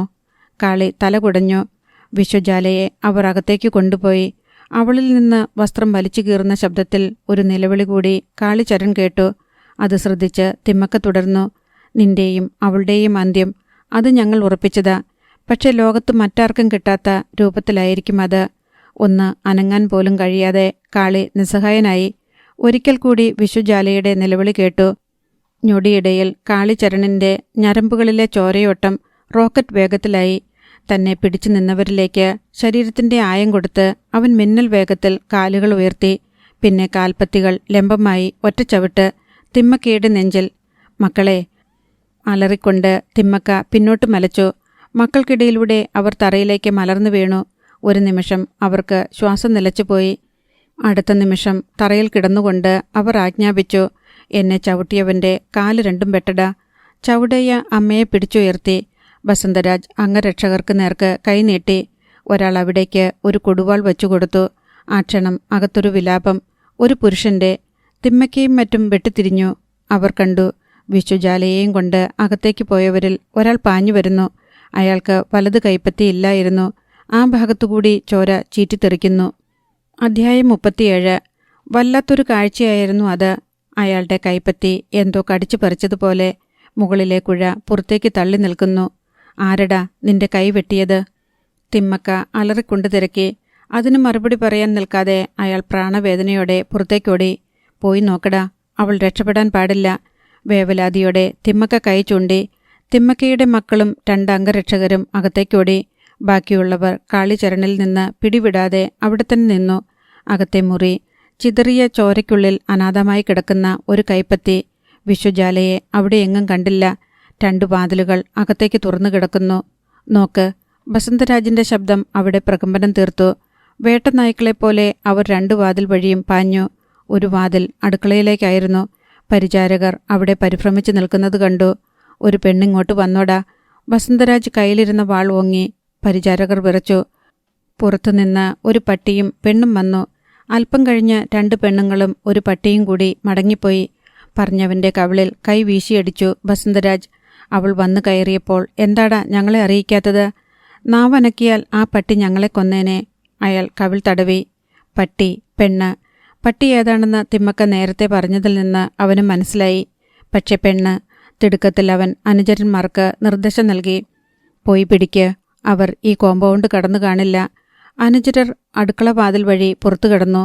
വസന്തരാജും അനുജന്മാരും തിമ്മയ്ക്കരികിൽ മടങ്ങിയെത്തി വിവരം നൽകി. ആ നശിച്ച പട്ടി. അതിൻ്റെ കഥ നാളെ തീർന്നോളും. പക്ഷെ പെണ്ണ്. എന്നെ എതിർക്കാൻ ഈ കോളാറിൽ ഒരു സ്ത്രീയോ? കണ്ടുപിടിക്കണം. ശത്രുചേരിയിൽ ഒരുവൾ കൂടി. അവർ കത്തുന്ന കണ്ണുകളോടെ കാളിചരണിനെ നോക്കി. ആരടാ ആ പെണ്ണ്? എനിക്കറിയാം, പക്ഷെ പറയില്ല. അല്ലെങ്കിൽ ഒന്ന് പറയിക്കാമോ എന്ന് നോക്ക്. കാളി ചിരിച്ചു. വാസുകിയും ചീറ്റയും തക്ക സമയത്ത് വന്നെന്നും വിശ്വജാല രക്ഷപ്പെട്ടെന്നും അറിഞ്ഞതോടെ അവന് ധൈര്യമായി. എന്താടാ നോക്കി നിൽക്കുന്നത്? വെട്ട് അവന്റെ കാലുകൾ. തിമ്മക്ക വസന്തരാജിന് നിർദ്ദേശം കൊടുത്തു. ആ ക്ഷണം വസന്തരാജിന്റെ കയ്യിൽ വീണ്ടും വാളുയർന്നു. പെട്ടെന്ന് പുറത്തേക്ക് ചില വാഹനങ്ങൾ പാഞ്ഞെത്തി. അടുത്ത സെക്കൻഡിൽ ഒരു വെടിയൊച്ച കേട്ടു. ഹാളിന് നടുവിൽ തൂക്കിയിട്ടിരുന്ന ശരറാന്തലിന്റെ ഒരു ഭാഗത്തെ ബൾബുകൾ ചിതറിത്തെറിച്ചു. അവിടെ മഞ്ഞുപോലെ ഫ്ലൂറസന്റ് വ്യാപിച്ചു. ചില്ലിൻ കഷ്ണങ്ങൾ അവർക്കുമേൽ ചിതറി വീണു. സകലരും പതറി. ആ സമയം കാളിചരണിന് വിലപ്പെട്ടതായിരുന്നു. ഞൊടിയിടയിൽ അവൻ തിമ്മക്കയുടെ അംഗരക്ഷകരെ കുടഞ്ഞെറിഞ്ഞു. പിന്നെ അരയിലെ പിസ്റ്റൾ വലിച്ചെടുത്ത് മുന്നോട്ട് കുതിച്ചു. കാലുയർത്തി ശക്തിയിൽ വസന്തരാജിന്റെ കയ്യിൽ അവനൊരു താടനം ഏൽപ്പിച്ചു. അയാളുടെ കയ്യിൽ നിന്ന് കൊടുവാൾ തെറിച്ചു വീണ് ഭിത്തിക്കരികിലേക്ക് നിരങ്ങിപ്പോയി. സമയം കളയാതെ കാളിച്ചരൺ അവനെ ചുറ്റിപ്പിടിച്ച് കാതിനുള്ളിലേക്ക് പിസ്റ്റളിന്റെ ബാരൽ കുത്തി. തിമ്മക്ക, നായിന്റെ മോളെ. കാളിയുടെ ശബ്ദം കല്ലിലടിച്ച് ചിതറുന്നതുപോലെ അത് മറ്റുള്ളവരുടെ കാതിൽ പൊളഞ്ഞിറങ്ങി. ഇനിയും ഷോ കാണിച്ചാൽ നിന്റെ മോന്റെ കാതുകൾ തമ്മിൽ ബുള്ളറ്റുകൊണ്ടൊരു തുളയുണ്ടാക്കി ഞാൻ ബന്ധിപ്പിക്കും. തിമ്മക്ക നടുങ്ങി. പുട്ടരാജും ചൗടയെയും അമ്പരപ്പിൽ പരസ്പരം നോക്കി. പക്ഷേ ശരറാന്തൽ വെടിയേറ്റ് ചിതറിയതെങ്ങനെയെന്ന് അപ്പോഴും അവർക്ക് പിടികിട്ടിയില്ല. ഞാനും ഇവിടെയുണ്ടേ. വാതിൽക്കൽ നിന്നൊരു ശബ്ദം. സകലരും അവിടേക്ക് നോക്കി. വാതിൽ നിറഞ്ഞു നിൽക്കുന്ന ഒരു കാക്കിധാരി. മഹിപാൽ യാദവ്, IPS. അയാളുടെ കയ്യിലും കറുത്ത പക്ഷിക്കുഞ്ഞിനെ പോലെ ഒരു റിവോൾവർ. കനത്ത ചുവടുകളോടെ SP ഹാളിലേക്ക് കിടക്കുമ്പോൾ പിന്നിൽ ഒരു ആരവം. അയാളുടെ തോളിന് മുകളിലൂടെ തിമ്മക്കയും മക്കളും കണ്ടു. കോളാറിലെ പുരുഷന്മാർ. ഏറ്റവും മുന്നിൽ കനകസഭാപതിയും ഇമ്പുദോസും. അവർക്ക് പിന്നിൽ ധനരാജും പഴനിവേലും കണ്ണഫിരാമനും മറ്റും. തട്ടിക്കള സാറേ, എല്ലാത്തിനെയും. പെട്ടെന്ന് വേറിട്ട ശബ്ദം. തിമ്മക്ക കണ്ടു. Police driver Vellayan. തിമ്മക്കയുടെ പല്ലുകൾ ഞെരിഞ്ഞു. അവർ രൂക്ഷമായി വെള്ളയനെ നോക്കി. SP-ക്കൊപ്പം അയാളും മുന്നിലെത്തി. തിമ്മക്കേ, എൻ്റെ വീട് കല്ലിന്മേൽ കല്ല് ശേഷിപ്പിക്കാതെ നിങ്ങൾ തകർത്തു. അപ്പോഴേ ഞാൻ വിചാരിച്ചതാ ഒരു തിരിച്ചടി തരണമെന്ന്. എന്നാലത് ഇത്രയും വേഗത്തിൽ നടക്കുമെന്ന് കരുതിയില്ല. വെള്ളയൻ്റെ കണ്ണുകൾ ചുവപ്പുരാശി ആവാഹിച്ചു. എടാ. തിമ്മക്ക പതറിയില്ല. അവർ മഹിപാൽ യാദവിന് നേരെ കൈ ചൂണ്ടി. ഈ പോലീസ് പട്ടിയുടെയും കോളാറിലെ നാറുകളുടെയും പിൻബലത്തിലാ നീ കുരയ്ക്കുന്നതെന്ന് എനിക്കറിയാം. പക്ഷേ ഓർത്തോ, നീ പറയുന്ന ഓരോ വാക്കിനും ഞാൻ തിരിച്ചടി തരും, പ്രവൃത്തി കൊണ്ട്. അവരുടെ വാക്കുകളെ വെള്ളയൻ പുച്ഛിച്ചു തള്ളി. സർ. വസന്തരാജിലെ പിടി ഒന്നുകൂടി മുറുക്കിക്കൊണ്ട് കാളിച്ചരൺ മഹിപാൽ യാദവിനോടറിയിച്ചു. എൻ്റെ അച്ഛനെ എത്രയും വേഗം ആശുപത്രിയിലെത്തിക്കണം. അവൻ കാര്യം ചുരുക്കി പറഞ്ഞു. ഞങ്ങൾ കൊണ്ടുപോകാം കാളി. പഴനിവേലും കണ്ണഭിരാമനും പെട്ടെന്ന് ശവം പോലെ മേശപ്പുറത്ത് കിടന്നിരുന്ന നാഗരാജനെ എടുത്തുയർത്തി പുറത്തേക്ക് കൊണ്ടുപോയി. ആ നേരത്താണ് മണിക്കുട്ടൻ ഓടിക്കിതച്ചു വന്നത്. ഞാൻ വൈകിയില്ലല്ലോ കാളി. ഇവരെയൊക്കെ വിവരമറിയിച്ച് വേണ്ട സെറ്റപ്പുകൾ ചെയ്യുകയായിരുന്നു. കാളി തലയാട്ടി. ഇനി എൻ്റെ അച്ഛനോട് ഇവർ ചെയ്തതിനൊക്കെ കണക്ക് തീർക്കാൻ പോകുക. നീ കൃത്യസമയത്ത് വേണ്ട രീതിയിൽ പ്രവർത്തിച്ചു. മണിക്കുട്ടൻ്റെ മുഖത്ത് അഭിമാനം തെളിഞ്ഞു. ജനങ്ങൾ പിന്നെയും ഹാളിലേക്ക് തള്ളിക്കയറി വന്നുകൊണ്ടിരുന്നു. തിമ്മക്കയുടെ അനുചരർ നിസ്സഹായരായി നിന്നു. ഈ നേരത്ത് കട്ടാരി പാണ്ഡ്യൻ ഇവിടെ ഉണ്ടായിരുന്നെങ്കിൽ ഇങ്ങനെയൊന്നും സംഭവിക്കില്ലായിരുന്നെന്ന് തിമ്മക്ക ഓർത്തു.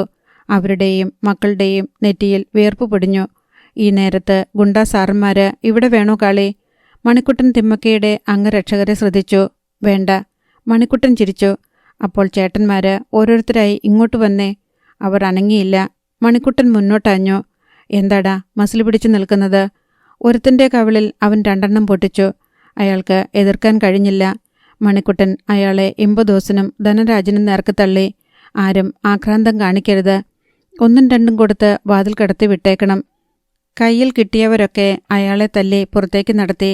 അതുപോലെ മറ്റുള്ളവരെയും. മഹിപാൽ യാദവ് കൗതുകത്തോടെ അത് നോക്കി നിന്നു. ഇനി ഞാനിവിടെ നിൽക്കണ്ടല്ലോ കാളിച്ചര? അയാൾ തിരക്കി. വേണ്ട സാർ. നിയമപാലകനായ അങ്ങിവിടെ നിന്നാൽ ഞങ്ങൾക്കും പരിമിതികളുണ്ടാവും. അതിൻ്റെ അർത്ഥം SP-ക്ക് മനസ്സിലായി. ശരി, എങ്കിൽ ഞാനിറങ്ങുന്നു. അയാൾ തിരിച്ചു നടക്കുമ്പോൾ തിമ്മക്കയുടെ ശബ്ദം പിന്തുടർന്നെത്തി.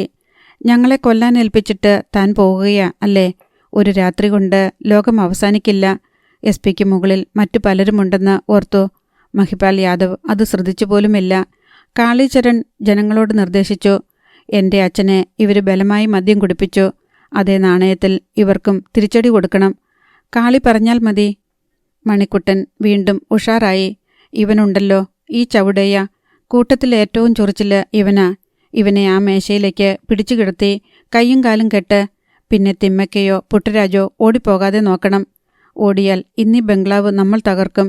നമുക്കും ഇതൊക്കെയാകുമെന്ന് ഇവർ മനസ്സിലാക്കട്ടെ. ധനരാജ് ഒരടയാളം കൊടുത്തു.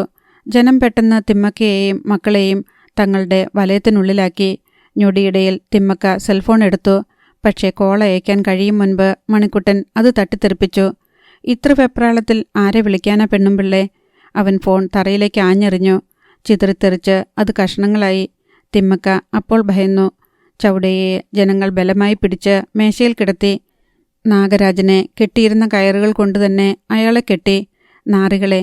ഭീഷണി പോലെ തിമ്മക്ക അലറി. സൂക്ഷിച്ചാൽ നിങ്ങൾക്ക് നല്ലത്. അല്ലെങ്കിൽ നിന്റെയൊന്നും വീട്ടിൽ ജീവനോടെ ഒറ്റയെണ്ണം കാണില്ല. നിർത്തടി ചൂലേ. ആയുസിൻ്റെ കണക്കെടുക്കാൻ നീ ആരാടി? ചിത്രഗുപ്തൻ്റെ അമ്മാവിയമ്മയോ? മണിക്കുട്ടൻ അവരുടെ താടിക്കൊന്നു തോണ്ടി. വേണ്ട മണിക്കുട്ട. കാളി വിലക്കി. പെണ്ണെന്നുള്ള പരിഗണന കൊണ്ടല്ല. പുഴുത്തളിഞ്ഞ പട്ടിയേക്കാൾ നാറും അവരെ. പക്ഷെ അല്പം മുമ്പ് ചെയ്തതിൻ്റെ ഫലം അവർ നേരിൽ കാണണം. മണിക്കുട്ടൻ തിരിഞ്ഞ് കസേരയിലേക്ക് കൈ ചൂണ്ടി. ഇരിക്കടി അവിടെ. തിമ്മക്ക ഇരുന്നു പോയി. ആ ക്ഷണം മരിച്ചാൽ മതിയെന്ന് തോന്നി അവർക്ക്. ഇവരുടെ മുന്നിൽ തനിക്ക് ഒരു പുഴുവിൻ്റെ വില പോലും ഇല്ലാതായിരിക്കുന്നു. കാളിചരൺ പിസ്റ്റൾ മാറ്റാതെ തന്നെ ബസന്തരാജിനെ മേശയ്ക്ക് അഭിമുഖമായി തിരിച്ചു നിർത്തി. കാണട. രോഷം കാരണം ബസന്തരാജിൻ്റെ കണ്ണുകളിൽ നിന്ന് ചോരയാണ് പുറത്തേക്ക് വരുന്നതെന്ന് തോന്നി. കാളിചരൺ ചുറ്റും നോക്കി. ഗ്ലാസിട്ട അലമാരയിൽ അടുക്കി വച്ചിരിക്കുന്ന മദ്യക്കുപ്പികൾ അവൻ കണ്ടു. കുറച്ച് കുപ്പികളിങ്ങെടുക്ക്. പിന്നെ ആ തറയിൽ കിടക്കുന്ന ചോർപ്പും അതവൻ്റെ അണ്ണാക്കിലേക്ക് കടത്തിവെക്ക്. അച്ഛനെ കുടിപ്പിച്ചതുപോലെ അവനെയും കുടിപ്പിക്കണം. മണിക്കുട്ടൻ ചോർപ്പ് ചൗടയ്യയുടെ പല്ലുകൾക്കിടയിലൂടെ കുത്തിയമർത്തിപ്പിടിച്ചു. ധനരാജ് ഒരു കുപ്പിയുടെ അടപ്പ് തുറന്ന് മദ്യം ചോർപ്പിലേക്ക് കമിഴ്ത്തി. ചൗടയ്യ തല കുടഞ്ഞു. കനകസഭാവതിയും എമ്പദോസും ഒന്നിച്ച് അവൻ്റെ തല പിടിച്ച് നേരെ വെച്ചു. മദ്യം അവൻ്റെ അന്നനാളത്തിലൂടെ എരിഞ്ഞിറങ്ങിക്കൊണ്ടിരുന്നു. ചൗടയ്യയുടെ കണ്ണു തള്ളി. കരയിൽ പിടിച്ചിട്ട മുഷിയെപ്പോലെ അവൻ പൊളഞ്ഞു. കാലികൾക്ക് ബലമായി മരുന്ന് കൊടുക്കുമ്പോഴത്തെ ഒരു ശബ്ദം അവൻ്റെ തൊണ്ടയിൽ നിന്ന് ഉയർന്നുകൊണ്ടിരുന്നു. ഒരു കുപ്പി മദ്യം തീർന്നു. പിന്നെ അരക്കുപ്പി കൂടിയായപ്പോൾ കാളി നിർദ്ദേശിച്ചു. മതി, ഇനി അടുത്തവന്. ചൗടയെ കെട്ടഴിച്ച് നിലത്തേക്ക് വലിച്ചെറിഞ്ഞിട്ട് അവർ പുട്ടരാജിനെ പിടിച്ചുകെട്ടി. തിമ്മക്ക എല്ലാം തകർന്നവളെപ്പോലെ ഇതൊന്നും കാണാൻ കരുത്തില്ലാതെ കണ്ണുകൾ പൂട്ടിയിരുന്നു. പുട്ടരാജ് കഴിഞ്ഞപ്പോൾ ബസന്തരാജിൻ്റെ ഊഴമായി. കാളി പിസ്റ്റൾ മാറ്റിയിട്ട് അവനെ അവർക്ക് വിട്ടുകൊടുത്തു. അവൻ്റെ അണ്ണാക്കിൽ ഞാൻ ഒഴിക്കാം. Police driver Vellayan മദ്യക്കുപ്പിയെടുത്തു. 15 മിനിറ്റുകൾക്കുള്ളിൽ തിമ്മക്കയുടെ 3 മക്കളും തറയിൽ കിടന്ന് പാമ്പുകളെപ്പോലെ ഇഴഞ്ഞു. കാളി കൈകൾ വീശി കുടഞ്ഞുകൊണ്ട് തിമ്മക്കയുടെ അടുത്തേക്ക് നീങ്ങി. നിങ്ങളുടെ തന്ത ചെകുത്താനാണെന്നും നിങ്ങൾ അടങ്ങിയിരിക്കില്ലെന്നും എനിക്കറിയാം. പക്ഷേ ഓർക്കണം, ഈ നിൽക്കുന്നവരിൽ ഒരാൾക്കെങ്കിലും ഇനി നിങ്ങൾ കാരണം ഒരു ദ്രോഹമുണ്ടായാൽ അവൻ അവരുടെ മുഖത്തിനു നേരെ കൈ ചൂണ്ടി ചവിട്ടി നിൽക്കുന്ന ഈ ഭൂമിയാണ് സത്യം. നിങ്ങളെ സയനൈഡ് ഹില്ലിലേക്കൊന്നും കൊണ്ടുപോവില്ല ഞാൻ.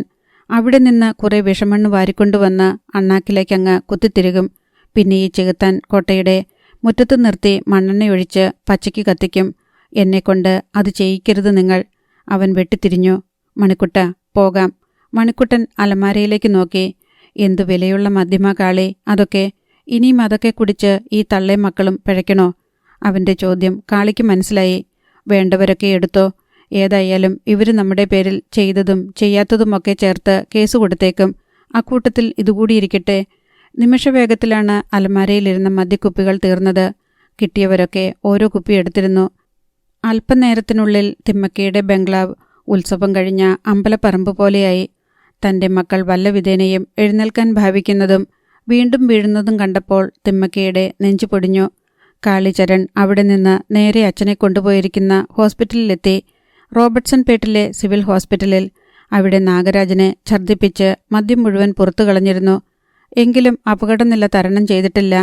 മണിക്കുട്ടനെയും കനകസഭാവതിയെയും മറ്റും അവിടെ നിർത്തിയിട്ട് അവൻ വീട്ടിലെത്തി. വിശ്വജാല അവിടെയുണ്ടായിരുന്നു. തളർന്നു കിടന്നിരുന്ന വനജയും അപൂർവയും ഒന്നും അറിഞ്ഞിട്ടില്ല. കാളിയെ കണ്ടതും വിശ്വജാല അവൻ്റെ നെഞ്ചിലേക്ക് വീണ് പൊട്ടിക്കരഞ്ഞു. നിനക്കൊന്നും പറ്റിയില്ലല്ലോ. അവളെ ആശ്വസിപ്പിച്ചുകൊണ്ട് അവൻ മുറ്റത്തിൻ്റെ കോണിലേക്ക് മാറ്റി നിർത്തി. പിന്നെ തിരക്കി. ശരിക്കും എന്താ അവിടെ സംഭവിച്ചത്? വിശ്വജാല കണ്ണീരൊപ്പി. എനിക്കിപ്പോഴും അത് വിശ്വസിക്കാൻ പറ്റുന്നില്ല കാളി. മിന്നായം പോലെയായിരുന്നു എല്ലാം. ഒരു പട്ടിയും സുന്ദരിപ്പെണ്ണും. അവരങ്ങോട്ട് വന്നു. പിന്നെ ഞാൻ കാണുന്നത് എന്നെ പിടിച്ചിരുന്ന ഒരുത്തൻ്റെ കൈ പട്ടി കടിച്ചു പറിച്ച് കുടഞ്ഞു കളയുന്നതാണ്. രണ്ടാമൻ അപ്പോഴേക്കും ഓടിക്കളഞ്ഞു. ആ പെണ്ണ് എന്നെയും കൊണ്ട് അടുക്കള വഴി പുറത്തു കിടന്നു. മതിലിന് വെളിയിൽ നിർത്തിയിട്ടിരുന്ന ഒരു ജീപ്പിൽ ഇവിടെ കൊണ്ടുവിട്ടു. ആരായിരുന്നു അവൾ? ഞാൻ ചോദിച്ചിട്ട് ഒറ്റയക്ഷരം പറഞ്ഞില്ല. അവളും പട്ടിയും പെട്ടെന്ന് പോവുകയും ചെയ്തു. അവൾ വാസുകിയാണ്, കാളിചരൺ അറിയിച്ചു. വാസുകി? എല്ലാം പിന്നീട് പറയാം. അവൻ അവളെ തന്നിൽ നിന്ന് അടർത്തി മാറ്റി. പിന്നെ ദീർഘമായി നിശ്വസിച്ചു. ഇത്തവണയും വാസുകിയെ അടുത്തു കാണാൻ പറ്റിയില്ല. തിമ്മക്കയുടെ ബംഗ്ലാവിൽ നിന്ന് മടങ്ങിയ ജനങ്ങൾ അവിടേക്ക് വരുന്നുണ്ടായിരുന്നു. കേരളം ചിറ്റാർ പോലീസ് സ്റ്റേഷനിൽ നിന്ന് വിട്ടയച്ച തിമ്മക്കയുടെ PA കട്ടാരിപ്പാണ്ടിനും സംഘവും അങ്ങോട്ടു പോയ വഴിയിലൂടെയല്ല മടങ്ങിയത്. അജ്ഞാതനായ ശത്രു അവിടെ കാത്തിരിപ്പുണ്ടെങ്കിലോ? ഗൂഗിൾ മാപ്പ് നോക്കി കട്ടാരിപ്പാണ്ഡ്യൻ ഇത്തിരി വളഞ്ഞതാണെങ്കിൽ കൂടി മറ്റൊന്ന് കണ്ടെത്തി. പത്തനംതിട്ട, റാന്നി, മണിമല വഴി കാഞ്ഞിരപ്പള്ളി, അവിടെ നിന്ന് അടിമാലി, മൂന്നാർ, മറയൂർ വഴി ചിന്നാർ, പിന്നെ തമിഴ്നാടാണ്. കുറിച്ചിക്കോട്ടെ, ഉദുമൽപെട്ട് വഴി പഴനി, തുടർന്ന് കോയമ്പത്തൂർ വഴി KGF. രാത്രി 10 മണി, മറയൂർ. എല്ലാവരും തിങ്ങി നിറഞ്ഞ് ബൊലീറയിൽ വന്നത് കാരണം വല്ലാത്ത ക്ഷീണം. നമുക്കെന്തെങ്കിലും കഴിക്കണം, കട്ടാരിപ്പാണ്ഡ്യൻ പറഞ്ഞു. മറയൂർ ബസ് സ്റ്റാൻഡിന് എതിർവശത്തുള്ള വാര്യത്ത് ഹോട്ടലിന് മുന്നിൽ ഡ്രൈവർ ബൊലീറോ നിർത്തി. ഹോട്ടലിൽ തിരക്കൊഴിഞ്ഞിരുന്നു. അവർ ചൂട് ചപ്പാത്തിയും പൊരിച്ച കോഴിയും കഴിച്ചു. പെട്ടെന്ന് കട്ടാരിപ്പാണ്ഡ്യൻ്റെ ഫോൺ ശബ്ദിച്ചു. അയാൾ അതിൽ തെളിഞ്ഞ നമ്പർ നോക്കി. ഒരു നടുക്കം. ആ പഴയ പ്രൈവറ്റ് നമ്പർ. അധ്യായം 38. കട്ടാരിപ്പാണ്ഡ്യൻ്റെ മുഖത്തെ ഭാവമാറ്റം മറ്റുള്ളവർ ശ്രദ്ധിച്ചു. അപായ സൂചന പോലെ അവർക്ക് തോന്നി. കോൾ എടുക്കണോ വേണ്ടയോ? ഒരു നിമിഷം കട്ടാരിപ്പാണ്ഡ്യൻ ചിന്തിച്ചു. പിന്നെ റിസീവിംഗ് ബട്ടൺ അമർത്തി ഫോൺ കാതോട് ചേർത്തു. എടുക്കാതിരുന്നാൽ വരാനിരിക്കുന്ന അപകടം എന്തെന്ന് അറിയില്ലല്ലോ. അപ്പുറത്തുനിന്ന് മുള്ളുപോലെ തുളയുന്ന ശബ്ദം. 2 ദിവസം കൊണ്ട് നീ എന്നെ മറന്നു കാണില്ലല്ലോ കട്ടാരി. മാത്രമല്ല, ദിവസം ഒരു തവണയെങ്കിലും നിനക്കെന്നെ ഓർക്കാതിരിക്കാനും പറ്റില്ലല്ലോ. വാക്കുകൾക്കൊപ്പം അടക്കിപ്പിടിച്ച ചിരി. സ്കൗണ്ട്രൽ, നീ ആണാണെങ്കിൽ മുന്നിൽ വന്നു നിന്ന് പ്രസംഗിക്കടാ. ഹോട്ടലുകാർ കേൾക്കാതിരിക്കാൻ ശബ്ദം താഴ്ത്തിയാണ് കട്ടാരിപ്പാണ്ഡ്യൻ പറഞ്ഞത്. നിന്റെ തൊട്ടരികിൽ തന്നെയുണ്ടടാ ഞാൻ. നിന്റെ മുൻപിലിരിക്കുന്ന ആ കോങ്കണ്ണൻ ചപ്പാത്തിയും ചിക്കൻ ഫ്രൈയും കഴിച്ചിട്ട് കൈ നക്കുന്നത് നോക്കടാ. നടുക്കത്തോടെ അയാൾ നോക്കി. ശരിയാണ്. കട്ടാരി പാണ്ഡ്യൻ്റെ ഉള്ളിൽ ആ കടുത്ത തണുപ്പിലും ചുട്ടുപൊള്ളുന്ന ഒരു ചുഴലിക്കാറ്റ് വട്ടം ചുറ്റി. അപ്പോൾ അപ്പുറത്തുനിന്ന് പല്ലുകടിച്ച ചിരി കേട്ടു. ഇനിയും അടുത്തേക്ക് വരണോടാ ഞാൻ. നീ വലിയ ഗുണ്ടയല്ലേ, ബുദ്ധിമാനും ശക്തിമാനുമല്ലേ. എടാ പുല്ലേ, ശത്രുവിനെ കണ്ടെത്താനുള്ള ഇന്ദ്രിയം നിനക്കിപ്പോഴുമില്ല. കുറെ തിന്നുകുടിച്ച് കൊഴുത്തിട്ട് കാര്യമില്ല. ബുദ്ധി വേണ്ട രൂപത്തിൽ വിനിയോഗിക്കണം. അതെങ്ങനാ? തിമ്മക്കയുടെ കാല് തുടയ്ക്കുന്ന നിനക്കൊക്കെ എങ്ങനെ വകതിരിവുണ്ടാവാൻ? കട്ടാരിപ്പാണ്ടിൻ്റെ കണ്ണുകൾ ഹോട്ടലിൽ വട്ടമുഴിഞ്ഞു. പല മേശകളിലായി 4-5 പേർ ഭക്ഷണം കഴിച്ച് ഇരിപ്പുണ്ട്. എന്നാൽ സംശയിക്കത്തക്കതായി ആരുമില്ല. മാത്രമല്ല അവരാരും ഫോൺ ചെയ്യുന്നുമില്ല. നീ എവിടെയെന്ന് പറ, കട്ടാരിപ്പാണ്ടിൻ ആവർത്തിച്ചു. മറുപടി വന്നു, നിന്റെ തലയ്ക്ക് മുകളിൽ. അറിയാതെ അയാൾ അവിടേക്ക് നോക്കിപ്പോയി. വീണ്ടും ആ ശബ്ദം കാതുകളിൽ തറഞ്ഞിറങ്ങി. തലയ്ക്ക് മുകളിലെന്ന് പറഞ്ഞാൽ നിന്നെ പരലോകത്തേക്ക് കൊണ്ടുപോകാൻ പാകത്തിൽ. ഞാൻ ഉറപ്പു പറയാൻ കട്ടാരി, നിങ്ങളിൽ ഒരാൾ പോലും ഇനി പ്രാണനോടെ കോളറിലെത്തില്ല. കട്ടാരിപ്പാണ്ടിൻ്റെ നട്ടലിലൂടെ ഒരു മിന്നൽ പാഞ്ഞു. ശബ്ദം തുടർന്നു. ഇനി തിമ്മക്കയെന്ന തേവിടിശിയെ നിങ്ങൾ കാണില്ല. ചിന്നാർ അതിർത്തി കടന്ന് നീയൊന്നും തമിഴ്നാടിൻ്റെ മണ്ണിൽ കാലുകുത്തില്ല. അതിനു മുൻപ് എൻ്റെ വേട്ട തുടങ്ങും. സിംഹം ഇര പിടിക്കുന്നതുപോലെ. കട്ടാരിപ്പാണ്ഡ്യൻ നാവു നീട്ടി ചൊടി നനച്ചു. സിംഹം ഇര പിടിക്കുന്നത് എങ്ങനെയെന്ന് നിനക്കറിയാമോടെ കഴുതേ? ഇല്ലെങ്കിൽ നേരിട്ട് മനസ്സിലാക്കിക്കോ. നീ ഹോട്ടലിന് പുറത്തു വരുന്ന നിമിഷം ഞാനുണ്ടാവും മുൻപിൽ. ഫോൺ കട്ടായി. കട്ടാരിപ്പാണ്ഡ്യൻ പെട്ടെന്ന് എഴുന്നേറ്റ് കൈ കഴുകി. വേഗം വരിൻ, അവൻ ഈ പരിസരത്തുണ്ട്. ഒപ്പമുള്ളവരോട് അത്രമാത്രം അയാൾ പറഞ്ഞു. എല്ലാവരും പെട്ടെന്ന് ജാഗരൂകരായി. കട്ടാരെ ശബ്ദം കുറച്ചു. കിട്ടിയാൽ വിടരുത്, കൊല്ലുകയുമരുത്. അരകല്ലിൽ വെച്ച് അരച്ചിട്ടായാലും അവൻ്റെ വേരുകൾ വരെ മനസ്സിലാക്കി അറുത്തുകളയണം. പറഞ്ഞിട്ട് അയാൾ തിമ്മക്കയുടെ ഫോണിലേക്ക് ഒരു കോൾ അയച്ചു. പക്ഷേ ഔട്ട് ഓഫ് കവറേജ് എന്ന മറുപടി മാത്രം.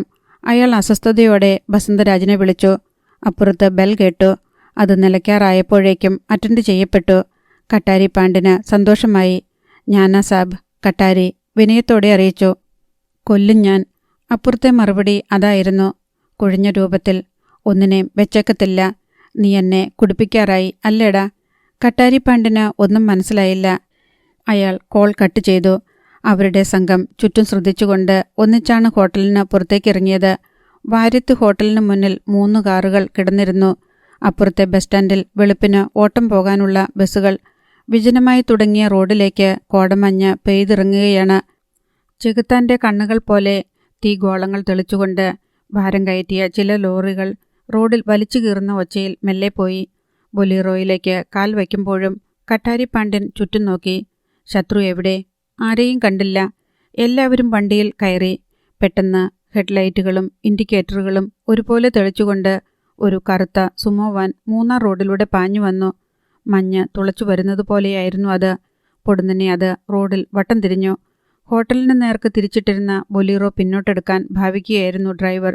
ആ സെക്കൻഡിൽ സുമോയുടെ ഡ്രൈവർ സീറ്റിൻ്റെ ഭാഗത്തെ വിൻഡോ താഴേക്ക് നീങ്ങി.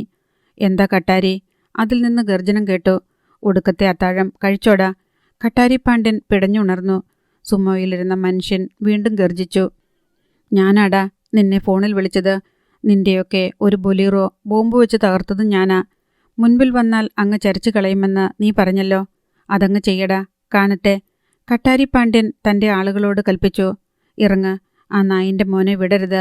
അടുത്ത നിമിഷം ബൊലീറോയുടെ 3 ഡോറുകൾ തുറക്കപ്പെട്ടു. ആയുധങ്ങളുമായി ആ സംഘം പുറത്തു ചാടി. ആ ക്ഷണം സുമോ മുന്നോട്ട് കുതിച്ചു. വിടരുത്. കട്ടാരിയും സംഘവും വീണ്ടും ബൊലീറോയിൽ ചാടിക്കയറി. മിന്നൽ വേഗത്തിൽ അത് പിന്നോട്ടെടുത്തു. ബ്രേക്ക് അമർത്തുക പോലും ചെയ്യാതെ ഡ്രൈവർ ഫസ്റ്റ് ഗിയർ വലിച്ചിട്ടു. ഗിയർ ബോക്സിൽ നിന്നൊരു വല്ലാത്ത ശബ്ദം. അത് കാര്യമാക്കാതെ ബൊലീറോ സുമോയ്ക്ക് പിന്നാലെ പറന്നു. ഞൊടിയിൽ സുമോ വലതേക്ക് തിരിഞ്ഞു. ഇരുട്ടിൻ്റെ ഒരു ചതുരക്കട്ടയിൽ എന്ന വണ്ണം അതിന് പിന്നിൽ ഇൻഡിക്കേറ്ററുകൾ മിന്നി. വേഗം, വേഗം. ശത്രുവിനെ പിടിക്കാൻ കട്ടാരിപ്പാണ്ഡ്യന് തിടുക്കമായി. ബൊലീറോയും സുമോ പോയ വഴിക്ക് തിരിഞ്ഞു. അധികം വീതിയില്ലാത്ത ടാർ റോഡ്. ഇരുവാഹനങ്ങളും പ്രകാശവേഗം കൈക്കൊണ്ടിരുന്നു. പൊടുന്നനെ കട്ടാരിപ്പാണ്ഡ്യൻ ഒന്ന് ഞെട്ടി. മുന്നിൽ പോലീസ് സ്റ്റേഷൻ എന്ന ബോർഡ്. അതിനു മുൻപിൽ നിന്ന് വലത്തേക്ക് തിരിഞ്ഞ വാഹനങ്ങൾ വീണ്ടും ഇടത്തേക്ക് പോയി. മുട്ടിയൊരുമുന്ന ഭാവത്തിൽ വാഹനങ്ങൾ മഞ്ഞിനെ തുളച്ചു. മുൻപിൽ വളഞ്ഞ് മറ്റൊരു റോഡ് തങ്ങൾ സഞ്ചരിക്കുന്ന പാതയിൽ വന്നെത്തുന്നത് കട്ടാരിപ്പാണ്ഡ്യനും സംഘവും അറിഞ്ഞില്ല. മറയൂർ കാന്തല്ലൂർ പ്രധാന റോഡായിരുന്നു അത്. ഇരുവശത്തും കരിമ്പിൻ തോട്ടങ്ങൾ. ഇരുളിൽ ആദിവാസി മൂപ്പൻ്റെ കിരീടം പോലെ കരിമ്പോലകൾ കാറ്റിലിളകി. മറയൂർ ഹയർ സെക്കൻഡറി സ്കൂളിന് താഴെ എത്തിയതും പെട്ടെന്ന് സുമോ ഇടത്തേക്ക് വെട്ടിത്തിരിഞ്ഞു കയറ്റം കയറി. കട്ടാരിപ്പാണ്ഡ്യൻ്റെ ഡ്രൈവർക്ക് അതിനുള്ള നേരം കിട്ടിയില്ല. അത് കാന്തല്ലൂർ റോഡിലെ ഇറക്കത്തിലൂടെ നേരെ പാഞ്ഞുപോയി. നിർത്തടാ, കട്ടാരി കൽപ്പിച്ചു. ഡ്രൈവർ ബ്രേക്ക് ആഞ്ഞമർത്തി. കിട്ടുന്നില്ല. 1.5 മിനിറ്റ്. മുന്നിൽ കോവിൽ കടവിനരികിലെ തെങ്കാശിനാഥൻ ക്ഷേത്രം. അതിനു മുൻപിലെ തിരുവും പാലവും, പാലത്തിനടിയിൽ കിഴക്കോട്ടൊഴുകുന്ന പാമ്പാർ നദി, നിറയെ പാറക്കൂട്ടങ്ങളാണ്. തൊട്ടടുത്തെത്തിയപ്പോഴാണ് മഞ്ഞുമൂലം ഡ്രൈവർ തിരുവും പാലവും കണ്ടത്. വണ്ടിക്ക് ബ്രേക്കില്ല. അലറിക്കൊണ്ട് ഡ്രൈവിംഗ് സ്റ്റിയറിംഗ് വീൽ ഇടത്തേക്ക് വെട്ടിത്തിരിച്ചു. മറ്റുള്ളവർ പരിഭ്രാന്തരായി. കട്ടാരിപ്പാണ്ഡ്യൻ ഡോർ തുറന്ന് പുറത്തേക്ക് ചാടി. അവിടെ വീണ് അയാൾ ഉരുണ്ടു. ആ നിമിഷം ബൊലിറോ ഭയാനക ശബ്ദത്തോടെ പാലത്തിൻ്റെ കൈവരി തകർത്തുകൊണ്ട് പാമ്പാറിലേക്ക് മറിഞ്ഞു. ആർത്തനാദങ്ങൾ ഇടയ്ക്ക് മുറിഞ്ഞു. കട്ടാരിപ്പാണ്ഡ്യൻ വല്ല വിധേനയും എഴുന്നേറ്റു. ശരീരത്തെ തൊലി ഉരിഞ്ഞുപോയി. അവിടെ മണൽത്തരികൾ തറഞ്ഞു കയറിയിരുന്നു. വേദന കടിച്ചു പിടിച്ചുകൊണ്ട് അയാൾ പാലത്തിന് മുകളിലെത്തി. ക്ഷേത്രത്തിന് മുകളിലെ വെളിച്ചം ജലപ്പരപ്പിലേക്ക് പാളി വീഴുന്നുണ്ടായിരുന്നു.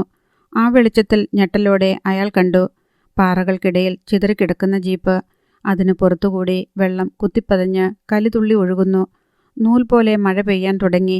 മഴനിഴൽ പ്രദേശമാണ് കാന്തല്ലൂരെന്ന് അയാൾ എവിടെയോ വായിച്ചതോർത്തു. അപകടത്തിൻ്റെ ശബ്ദം കേട്ട് കോവിൽ കടവിൽ നിന്ന് ആളുകൾ ഓടിവരുന്നത് അയാൾ കണ്ടു. KGF. ഇരുളും നിശബ്ദതയും ഇടകലർന്നു കിടക്കുന്നു. ഖനിയിൽ തിരച്ചിൽ തൽക്കാലത്തേക്ക് നിർത്തിയിരിക്കുകയാണ്. രാവിലെ പുനരാരംഭിക്കും. കാളിചരൺ വിശുജാലയെ വീടിനുള്ളിലേക്ക് അയച്ചു.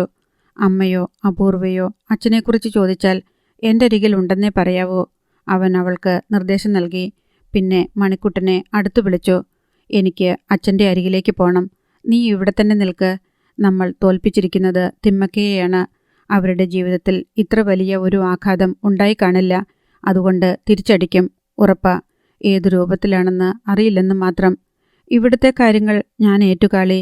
ഏത് പൊന്നുമോൾ വഴക്കിന് വന്നാലും പൂളിക്കളയും ഞാൻ. ഇനി മുന്നോട്ടും പിന്നോട്ടും നോക്കുന്ന പ്രശ്നമില്ല.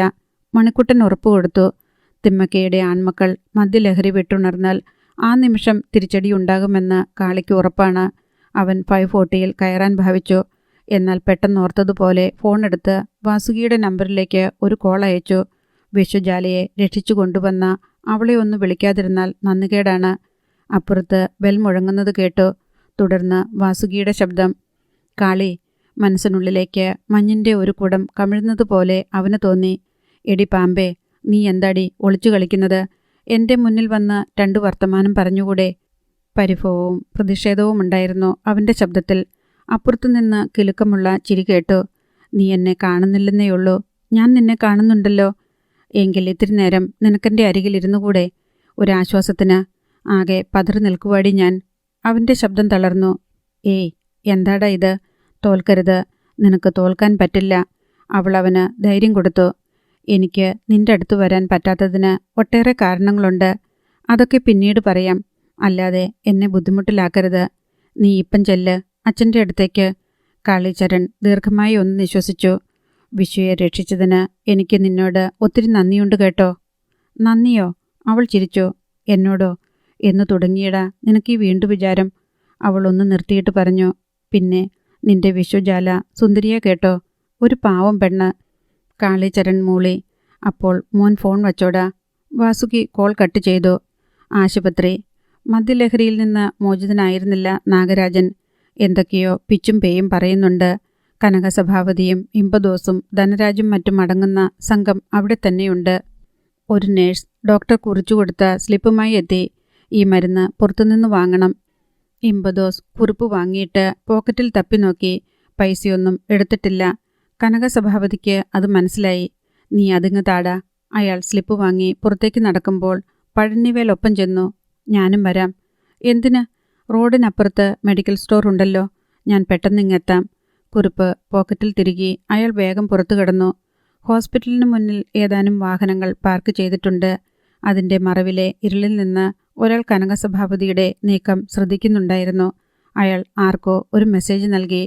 റോഡിനപ്പുറത്തെ മെഡിക്കൽ സ്റ്റോറിൽ നിന്ന് മരുന്ന് വാങ്ങിയിട്ട് കനകസഭാപതി തിരിച്ച് റോഡിലേക്കിറങ്ങി. തീർത്തും വിജനമായ റോഡിന് നടുവിലെത്തിയതും തറയിൽ നിന്ന് മുളച്ചു വന്നതുപോലെ ഒരു ഷെവർലെ ക്യാമറ മുന്നിൽ. അപ്പോഴാണ് അത് ഹെഡ്ലൈറ്റുകൾ തെളിച്ചത്.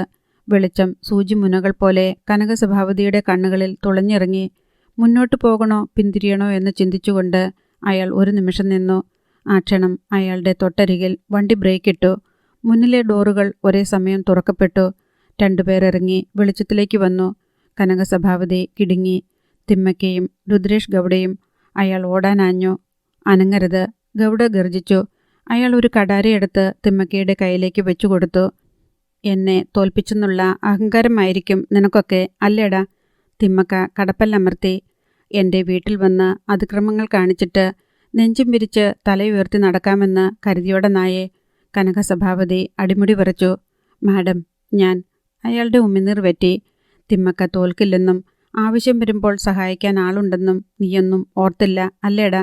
തിമ്മക്ക കരുതലോടെ മുന്നോട്ട് അടിവെച്ചു. കനകസഭാപതി പിന്നോക്കം നടക്കാനാഞ്ഞു. അതിനു മുൻപ് തിമ്മക്കയുടെ കയ്യിലെ കടാര പുളഞ്ഞു. തൻ്റെ വയറ്റിലൊരു പഴുത്ത ലോഹം കുത്തിയിറക്കിയതുപോലെയാണ് കനകസഭാപതിക്ക് തോന്നിയത്. അയാളുടെ അലർച്ച നിശബ്ദമായ അന്തരീക്ഷത്തിൽ പ്രകമ്പനം തീർത്തു. കയ്യിലിരുന്ന മരുന്നുകുപ്പി റോഡിൽ വീണ് ചിതറി. തിമ്മക്ക കടാര ഒന്നുകൂടി അകത്തേക്ക് തള്ളി വട്ടം കറക്കി. പിന്നെ വലിച്ചൂരിയെടുത്തു. വീണ്ടും വീണ്ടും കുത്തി. കനകസഭാപതി വെട്ടിപ്പൊളഞ്ഞ് അലറിക്കൊണ്ടിരുന്നു. അയാൾ വയറ്റിൽ കൈകൾ അമർത്തിപ്പിടിച്ചു. പക്ഷേ വിരലുകൾക്കിടയിലൂടെ ചോര കുതിച്ചൊഴുകി. കാളി! അവസാന നിലവിളി പോലെ ഒരു ശബ്ദം. മരം പിഴുതു വീഴുന്നത് പോലെ കനകസഭാപതി റോഡിലേക്ക് മറിഞ്ഞു.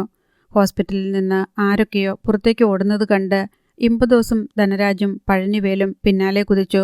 അകലെ നിന്നൊരു വാഹനം ചീറി വരുന്നത് കണ്ട് രുദ്രേഷ് ഗൗഡയും തിമ്മക്കയും പെട്ടെന്ന് കാറിൽ കയറി.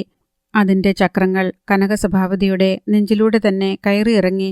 കാറിനടിയിൽ ഒരു മൃഗത്തിൻ്റേതുപോലെയുള്ള പിടച്ചിൽ അവർ അറിഞ്ഞു. ഹോസ്പിറ്റലിൽ നിന്ന് ഓടിയെത്തിയവരും ചീറി വന്ന വണ്ടിയും ഒരേ നേരത്താണ് കനകസഭാപതിക്കരികിൽ നിന്നത്. ഇമ്പദോസും ധനരാജും പഴനിവേലും മുൻപിലെ കാഴ്ച കണ്ടു കിടുങ്ങി. കനകേട്ട! അലറി വിളിച്ചുകൊണ്ട് കാളിച്ചരൺ ജീപ്പിൽ നിന്ന് കുതിച്ചിറങ്ങി. കനകസഭാപതി ഒന്നുകൂടി വെട്ടിപ്പിടഞ്ഞു. നോവൽ ഇവിടെ പൂർണ്ണമാവുന്നു. ഇതിൻ്റെ അടുത്ത ഭാഗം കളർ ഓഫ് ഡെത്ത് നാളെ മുതൽ.